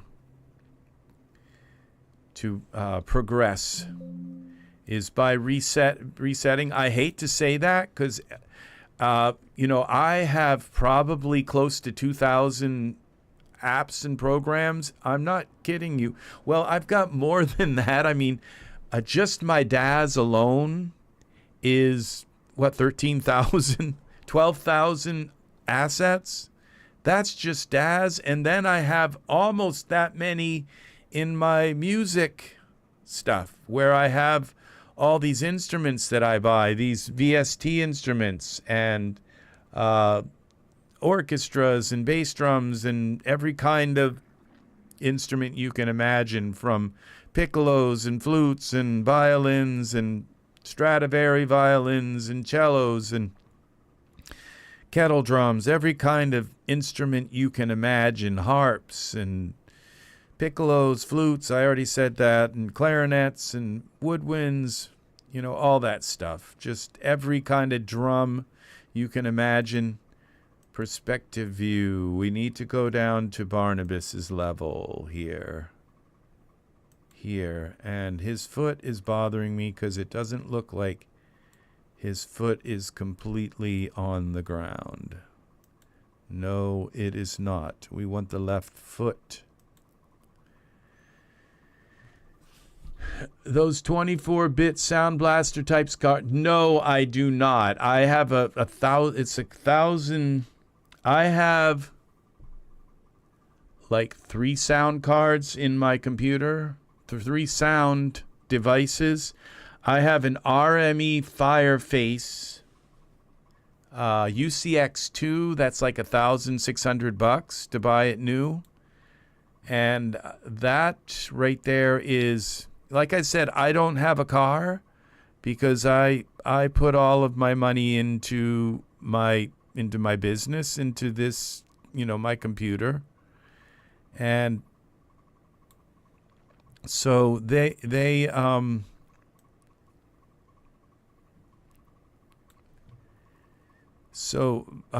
$20,000 easily into,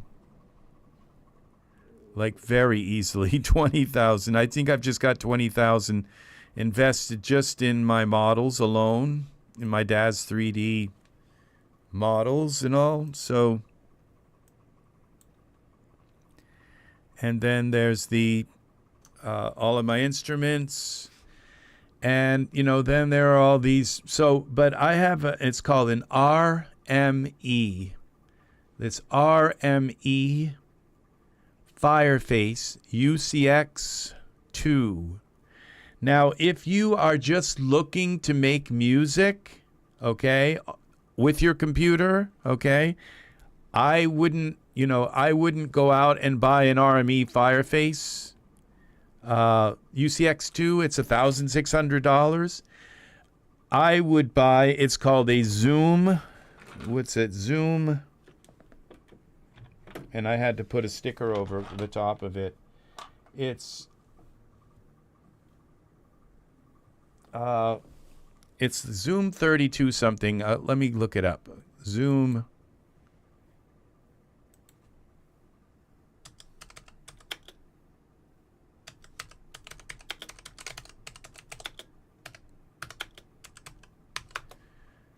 Okay, this is it. It's actually this right here. No, that's not it. This is it. Now, if this is down to $119, I'm going to be a little upset because I paid $200 for it. Okay. This is looks like it's what it is. Okay. If you want the very best audio interface in the world, okay, for a DAW, okay, this doesn't look like it. It says USB 2.0 interface 232. That's what this is. I paid $200 for this. It is now down to $18. And the reason why this is the only audio interface I would recommend to anybody, anywhere. And the reason why is because it's 32-bit, which means there's not even a volume for your microphone. So every time you plug your microphone in, it's just ready to go. And the reason why it's ready to go is because a 32-bit audio interface, you can't like clip. Okay? You can't like be too loud with your microphone. If it is, it will handle it.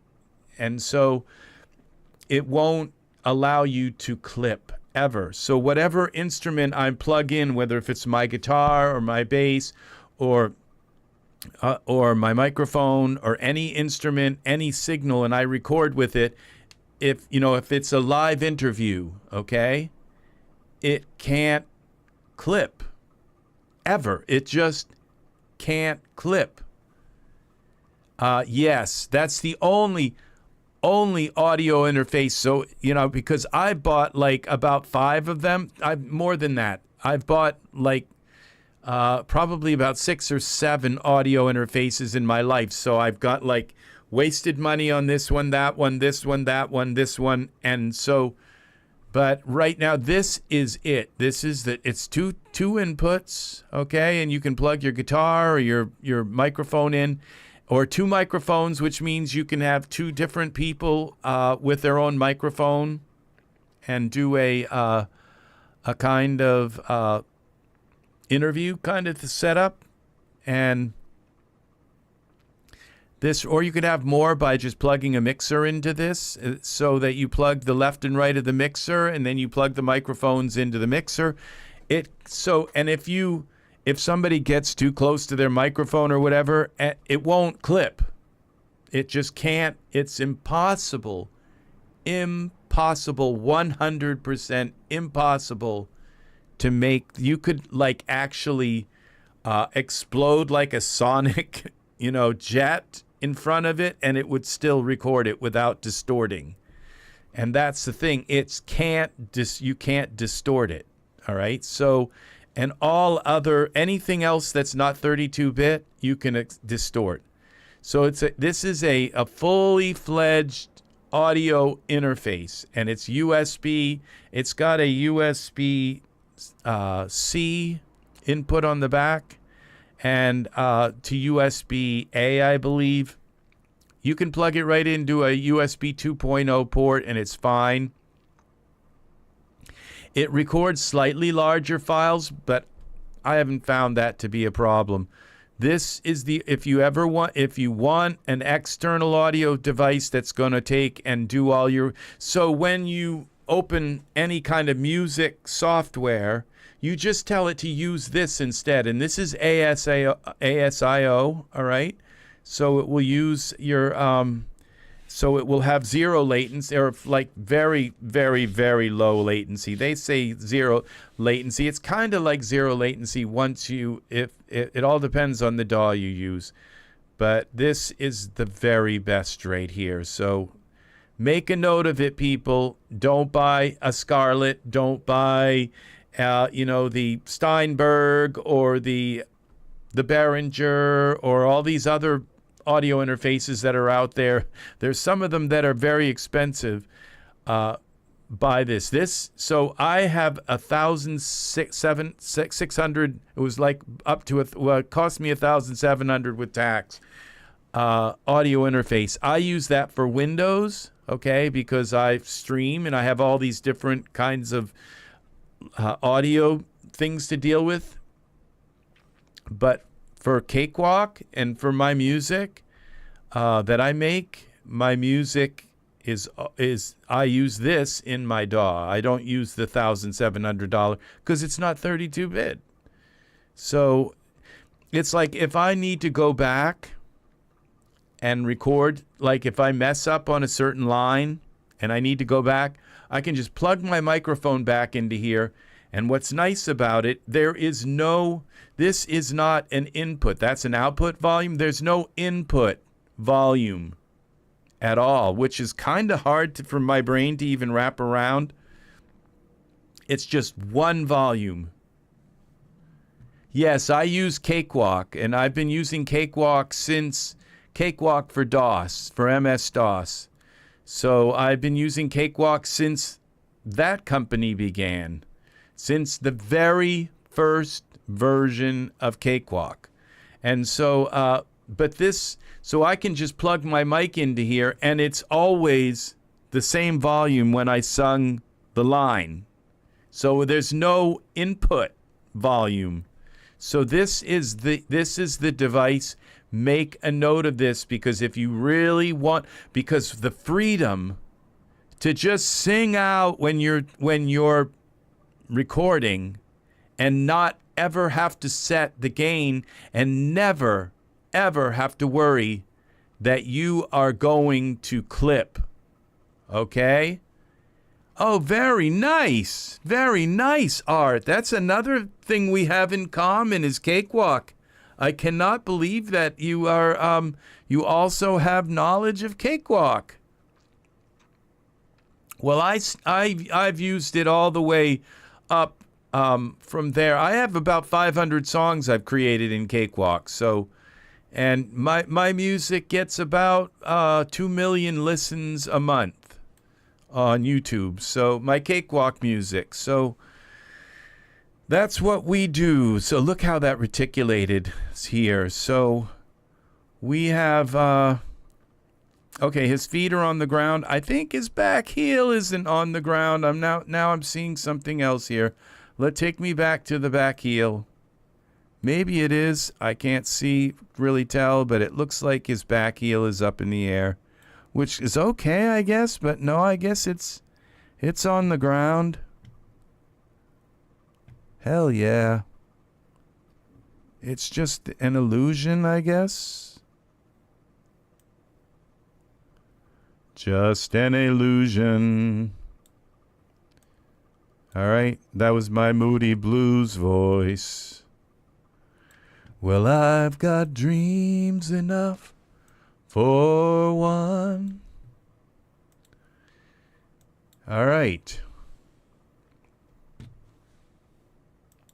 And there is our scene here. We'll save this. And it just seems as though the sky is kind of boring to me. I'm thinking like a sunset would have been nicer in here. So what we'll do is we'll save this as Outback, and we'll save now. Save as Scene, Outback 1. And let's play around with the HDRI. So this is pretty much done, this scene. So we'll save this. I've got my new horizons out to sea, but I'm never gonna lose your precious gift. It will always be that way. My voice is not like warmed up. No, I'm gonna find my peace of mind someday. I'm actually going through that. So, I can actually clip. I have 3 audio interfaces that I'm going through. I'm going through the Zoom 32 into my RME Fireface device, and out of that into a Rodecaster 2, which is another audio interface. And this the Rodecaster 2 has two audio interfaces, one that plugs into my main computer, and the other audio interface inside the Rodecaster plugs into my streaming computer. So that's I am using 4 audio interfaces to do this stream. But it gives me absolute and utter complete control of any audio that I want to add into the scene. And that's why I can just instantly play music.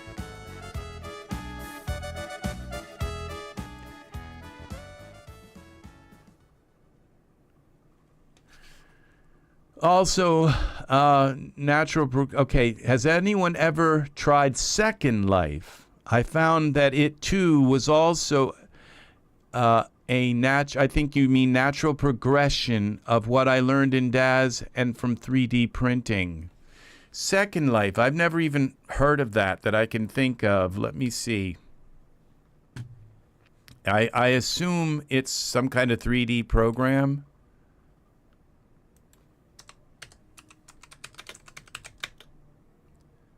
Second Life 3D models.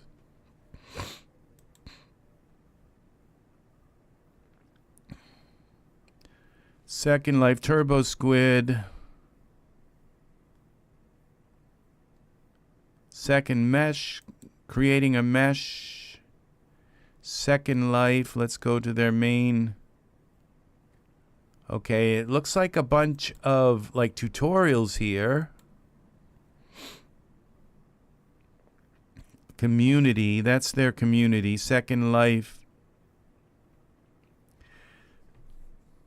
Download free 3D, 9 Second Life 3D models. So they make 3D models? Is that what it is, George?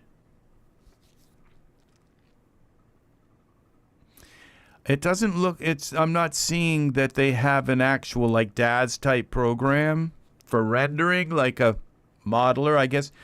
I guess Daz is not technically a modeler, but once they come out with Mesh Grabber 4, it would seem that Daz is going to be considered a modeler, but you can shape and model mesh.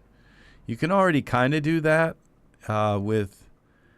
and Daz does have, Hexagon is kind of part of Daz, so which is really easy to go in and create a morph with Hexagon on Daz. 3D models, Second Life models, free download. Outworlds, 3D CAD models for Second Life. It's a game, but no one likes to call it a game. It's a virtual world. You have an avatar.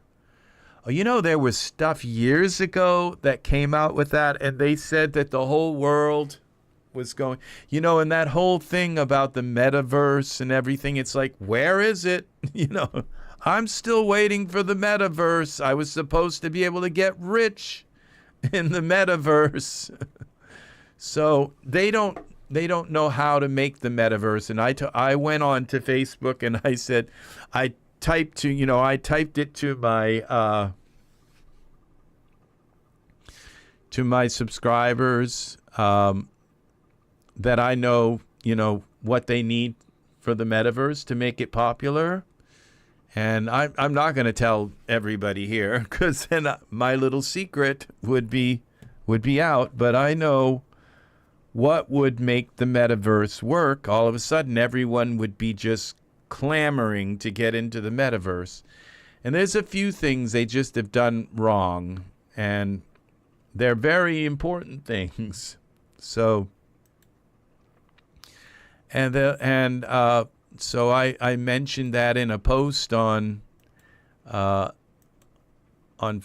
and I was sure that, I would get contacted, and say, well, what is it that we're doing wrong about the metaverse? And it's like, well, you got to pay me and then I'll tell you. So, but they didn't take me up on my offer. So the metaverse is still kind of like beleaguering along, and they don't know the information, and I haven't told anybody. It's private information, so it's like I will tell the people who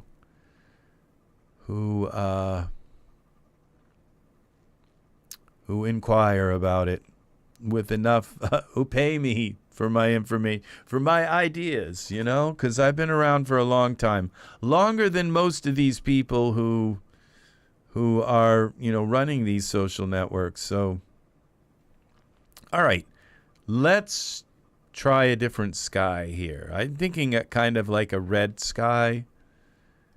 So a reddish nighttime sky, and turn everything kind of into a night-like type scene and see how this works. And then I might have to put some spotlights on these guys. But let's see. Campfire, scene elements, and we'll go to my HDRI folder, and we're looking for something kind of red. And let's see what we have here. Those are a little too weird. Let's see. Okay, red dwarf sky. Oh, look at this. And if we bring that sun down a little bit, we got some other suns. That is, yes, I lost my train of thought. I talked myself right out of what I was thinking about. Yeah, there was some, you know, like geo worlds and stuff. Like there was some kind of thing years ago, and I kind of thought that would turn into something big, and it just didn't. Now that looks like a forest fire. Kind of don't want that. All right, so what I've got to do is move this sun down, and the only way to do that, yeah, I'm going to look that up because I'm a game person. Second Life game. Now, there was like a second. Now, there was another Something Life game. Well, I'm thinking about Second Life, official site, Second Life. Okay. Oh, this looks cool.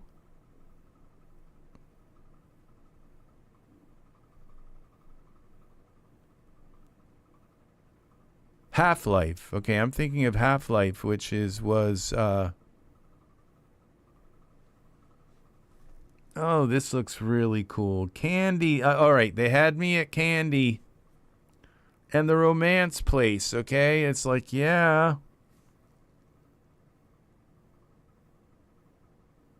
This looks pretty fun. Your world, your imagination, join free. Okay, we're going to add this to our thing. This is kind of along the lines of what I was thinking with lag, textures, performance. I have a 4090. I don't think that's going to be a problem. And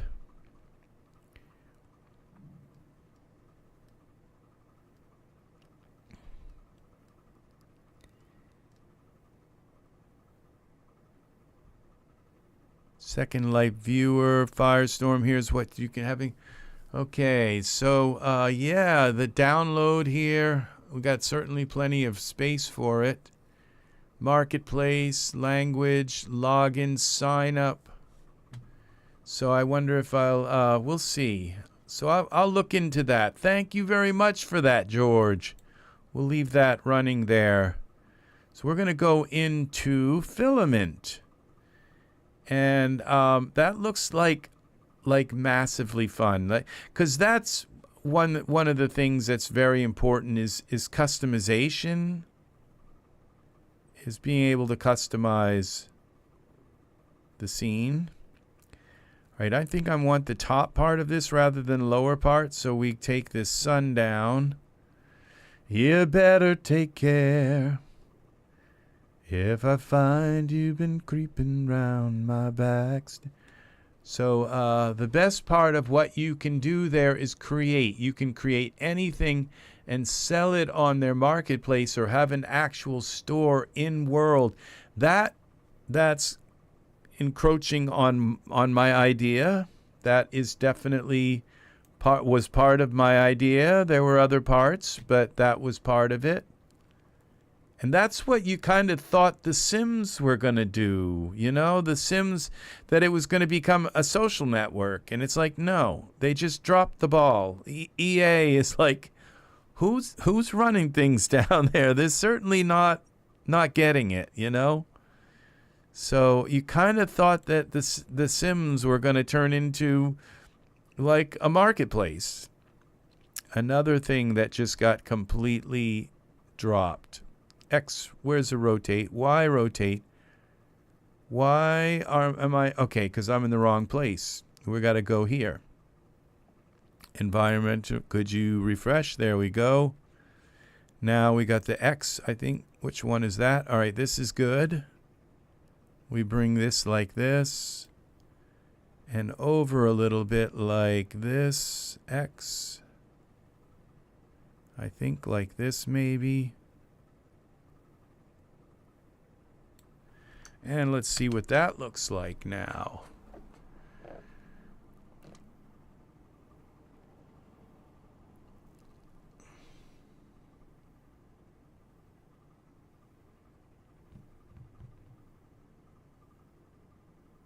Okay, so we've got to light them up from this angle as well. Which, okay, the sun is coming from this side. So, all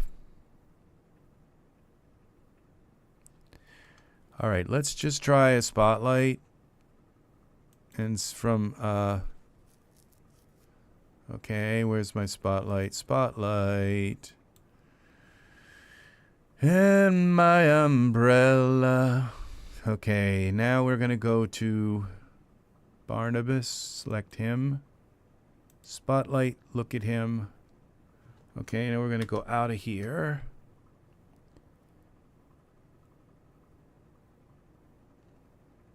Wow, that's very nice, George. Wow. Very, very cool. I'm going to look into it because that's exactly what I do. That's what I do. Is I definitely am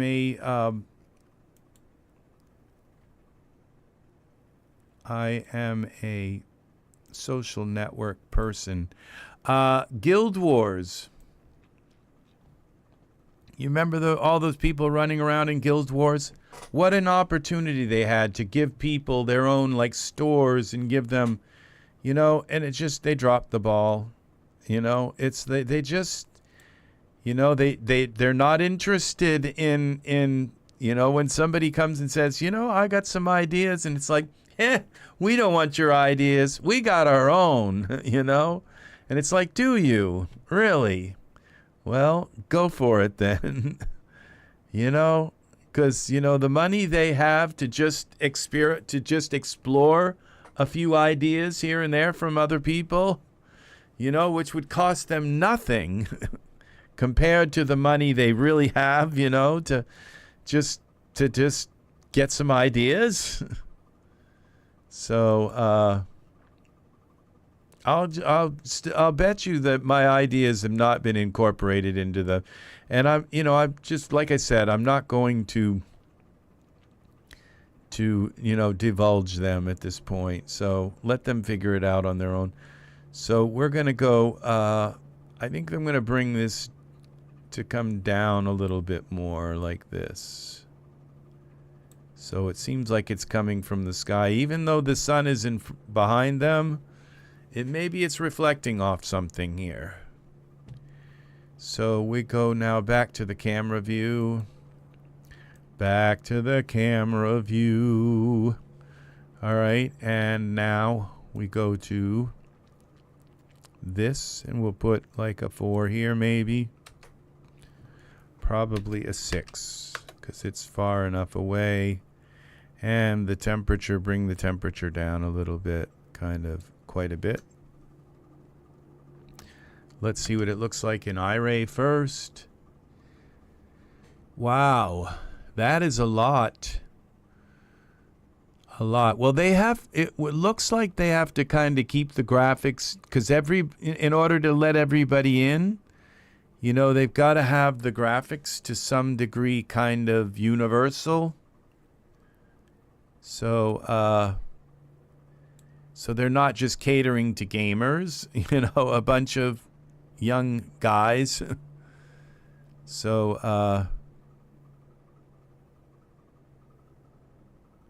all right, let's see what this looks like rendered. Okay.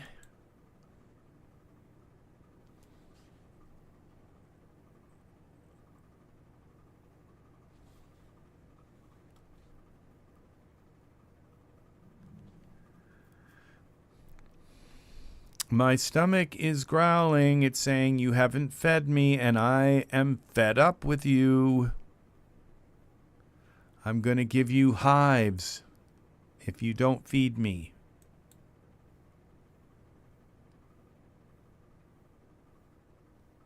That looks cool there. All right, maybe we make this a little brighter, the spotlight, so that they kind of pop out a little more.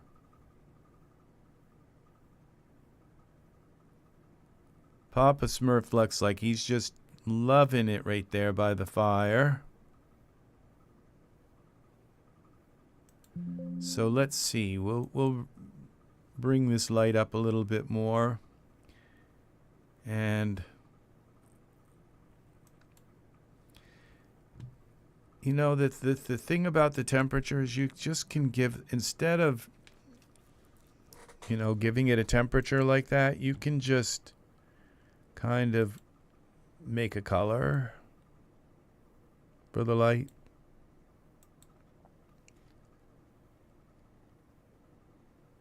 And that achieves the same kind of thing.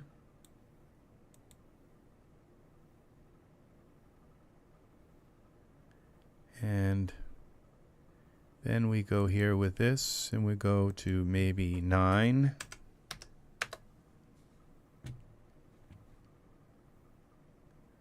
All right, that kind of works. That makes them pop out. How about if we go even higher? 2.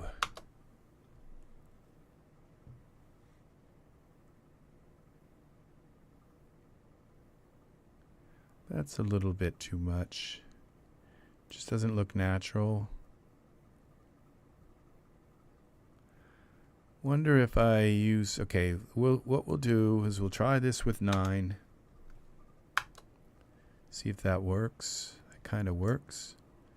We'll save this. We might try a distant light as well. So, okay. And let's do a quick render here.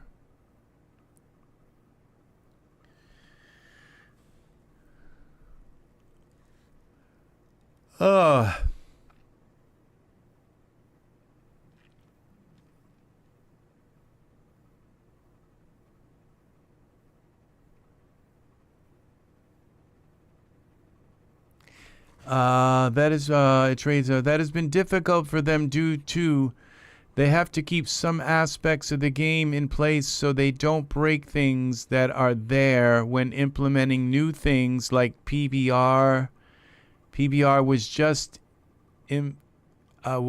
just a more dynamic and real aspect to the world. Yeah, PBR is a huge upgrade. Very nice. So I think this is going to do it for this scene. So we got a little bit of a landscape here, and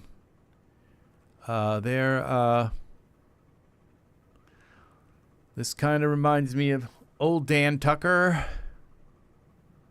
I can't remember that song. Yeah, PBR is a game changer for the realism in Daz as well. These figures now, these guys look a little better. They're the color, they look like they're melding into the scene better. It's going to take a little while for this to really render because, like, you can see all the reticulation. That's my word. Thank you. Thank you very much, George. Thank you for the compliment. Look at these little stones here, the little river petal, the verge petals and all. And we used a mask to get rid of the grass here so that we could have a little fire. And Papa Smurf is here. So, yeah. So, and then we got this radiant sun here in the background. Yeah. So they're going to put out a little can for tips in the front, and people can come by and leave them tips. And so, yeah. And so they can help them with their journey. I don't know where they put the horses. There's got to be some horses here to draw this thing. So hopefully everything is strapped down inside. So, and I don't know where Mrs. Smurf is at this time. So she could be anywhere, out picking flowers and some food for gathering food. They sit around here at the house all day, and she goes out hunting. So yeah. So, well, that's what Smurfs are all about, you know. So yeah, so this is the this came out pretty good, I think. So it's going to take probably a couple hours for this to reticulate and for this light to all these little speckles to go away. They're getting smaller and smaller. And all. It looks pretty good here. Everything seems to look good. Gargamel must have got her. Oh, it could be. They're wondering where she is, and he's looking over his back saying, "Did you hear that? I don't know. I thought I heard something." Say, well, Mrs. Smurf will be back. She'll protect us. She's probably in there watching, you know, guarding us. So she'll come out with the shotgun. Whatever's out there, she'll take care of it. Yep. So yeah, they didn't come out with the Mrs. Smurf. So I think if this is Genesis 9, I don't know why they have abdomen rather than spine. So they may not actually be built on Genesis 9. Let's go and see. This looks cool. Let's go back to the Daz gallery and see what's up with these guys. We'd have to turn off hide items. Okay, and where is the Smurfs?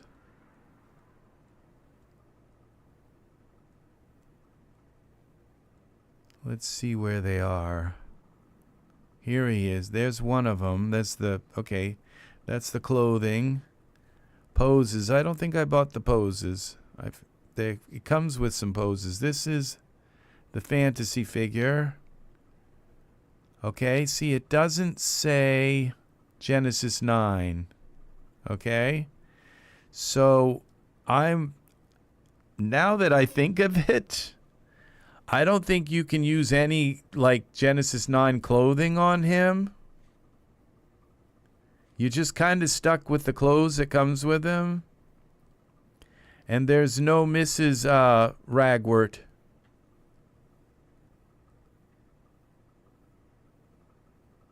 Yeah, well, that's the thing is that you can't, because those morphs are made for Genesis figures.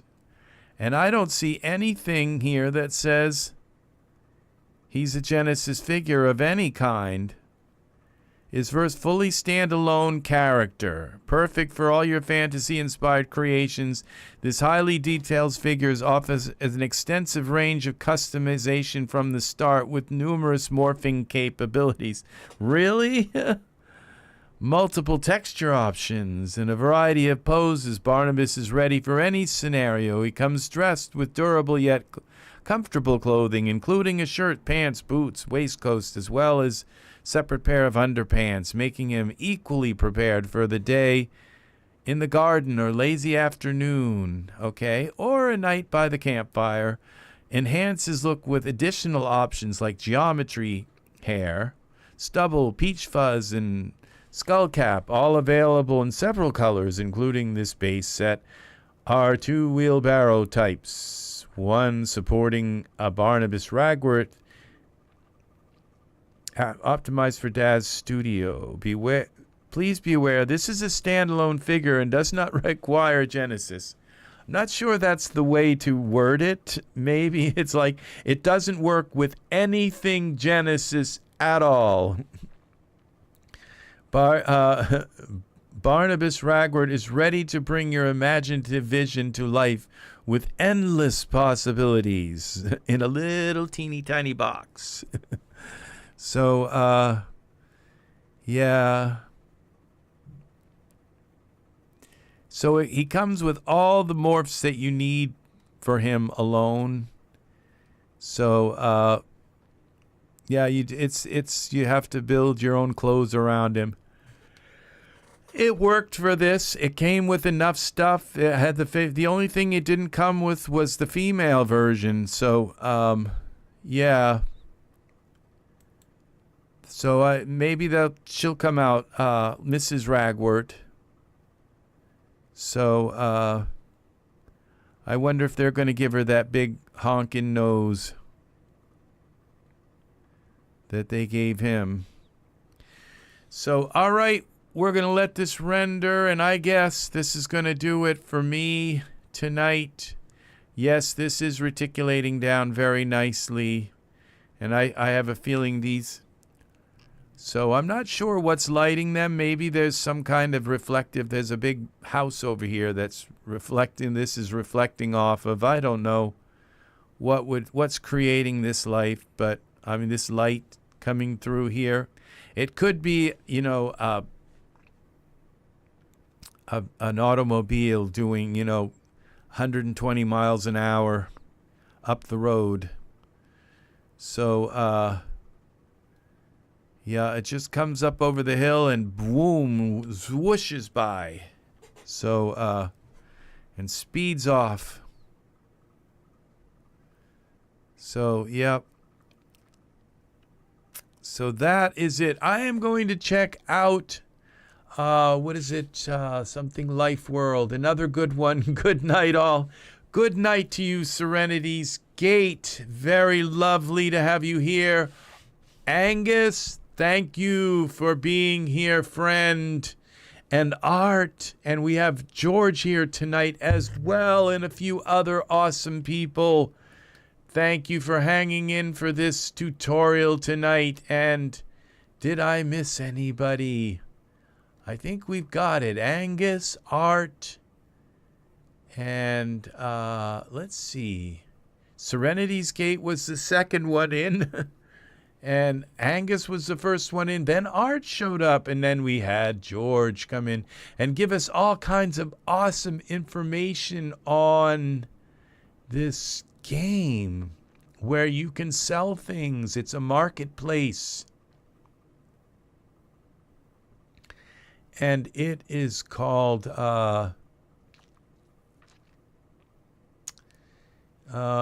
something Life, and I'm looking for it. It's I have it here and on my other computer.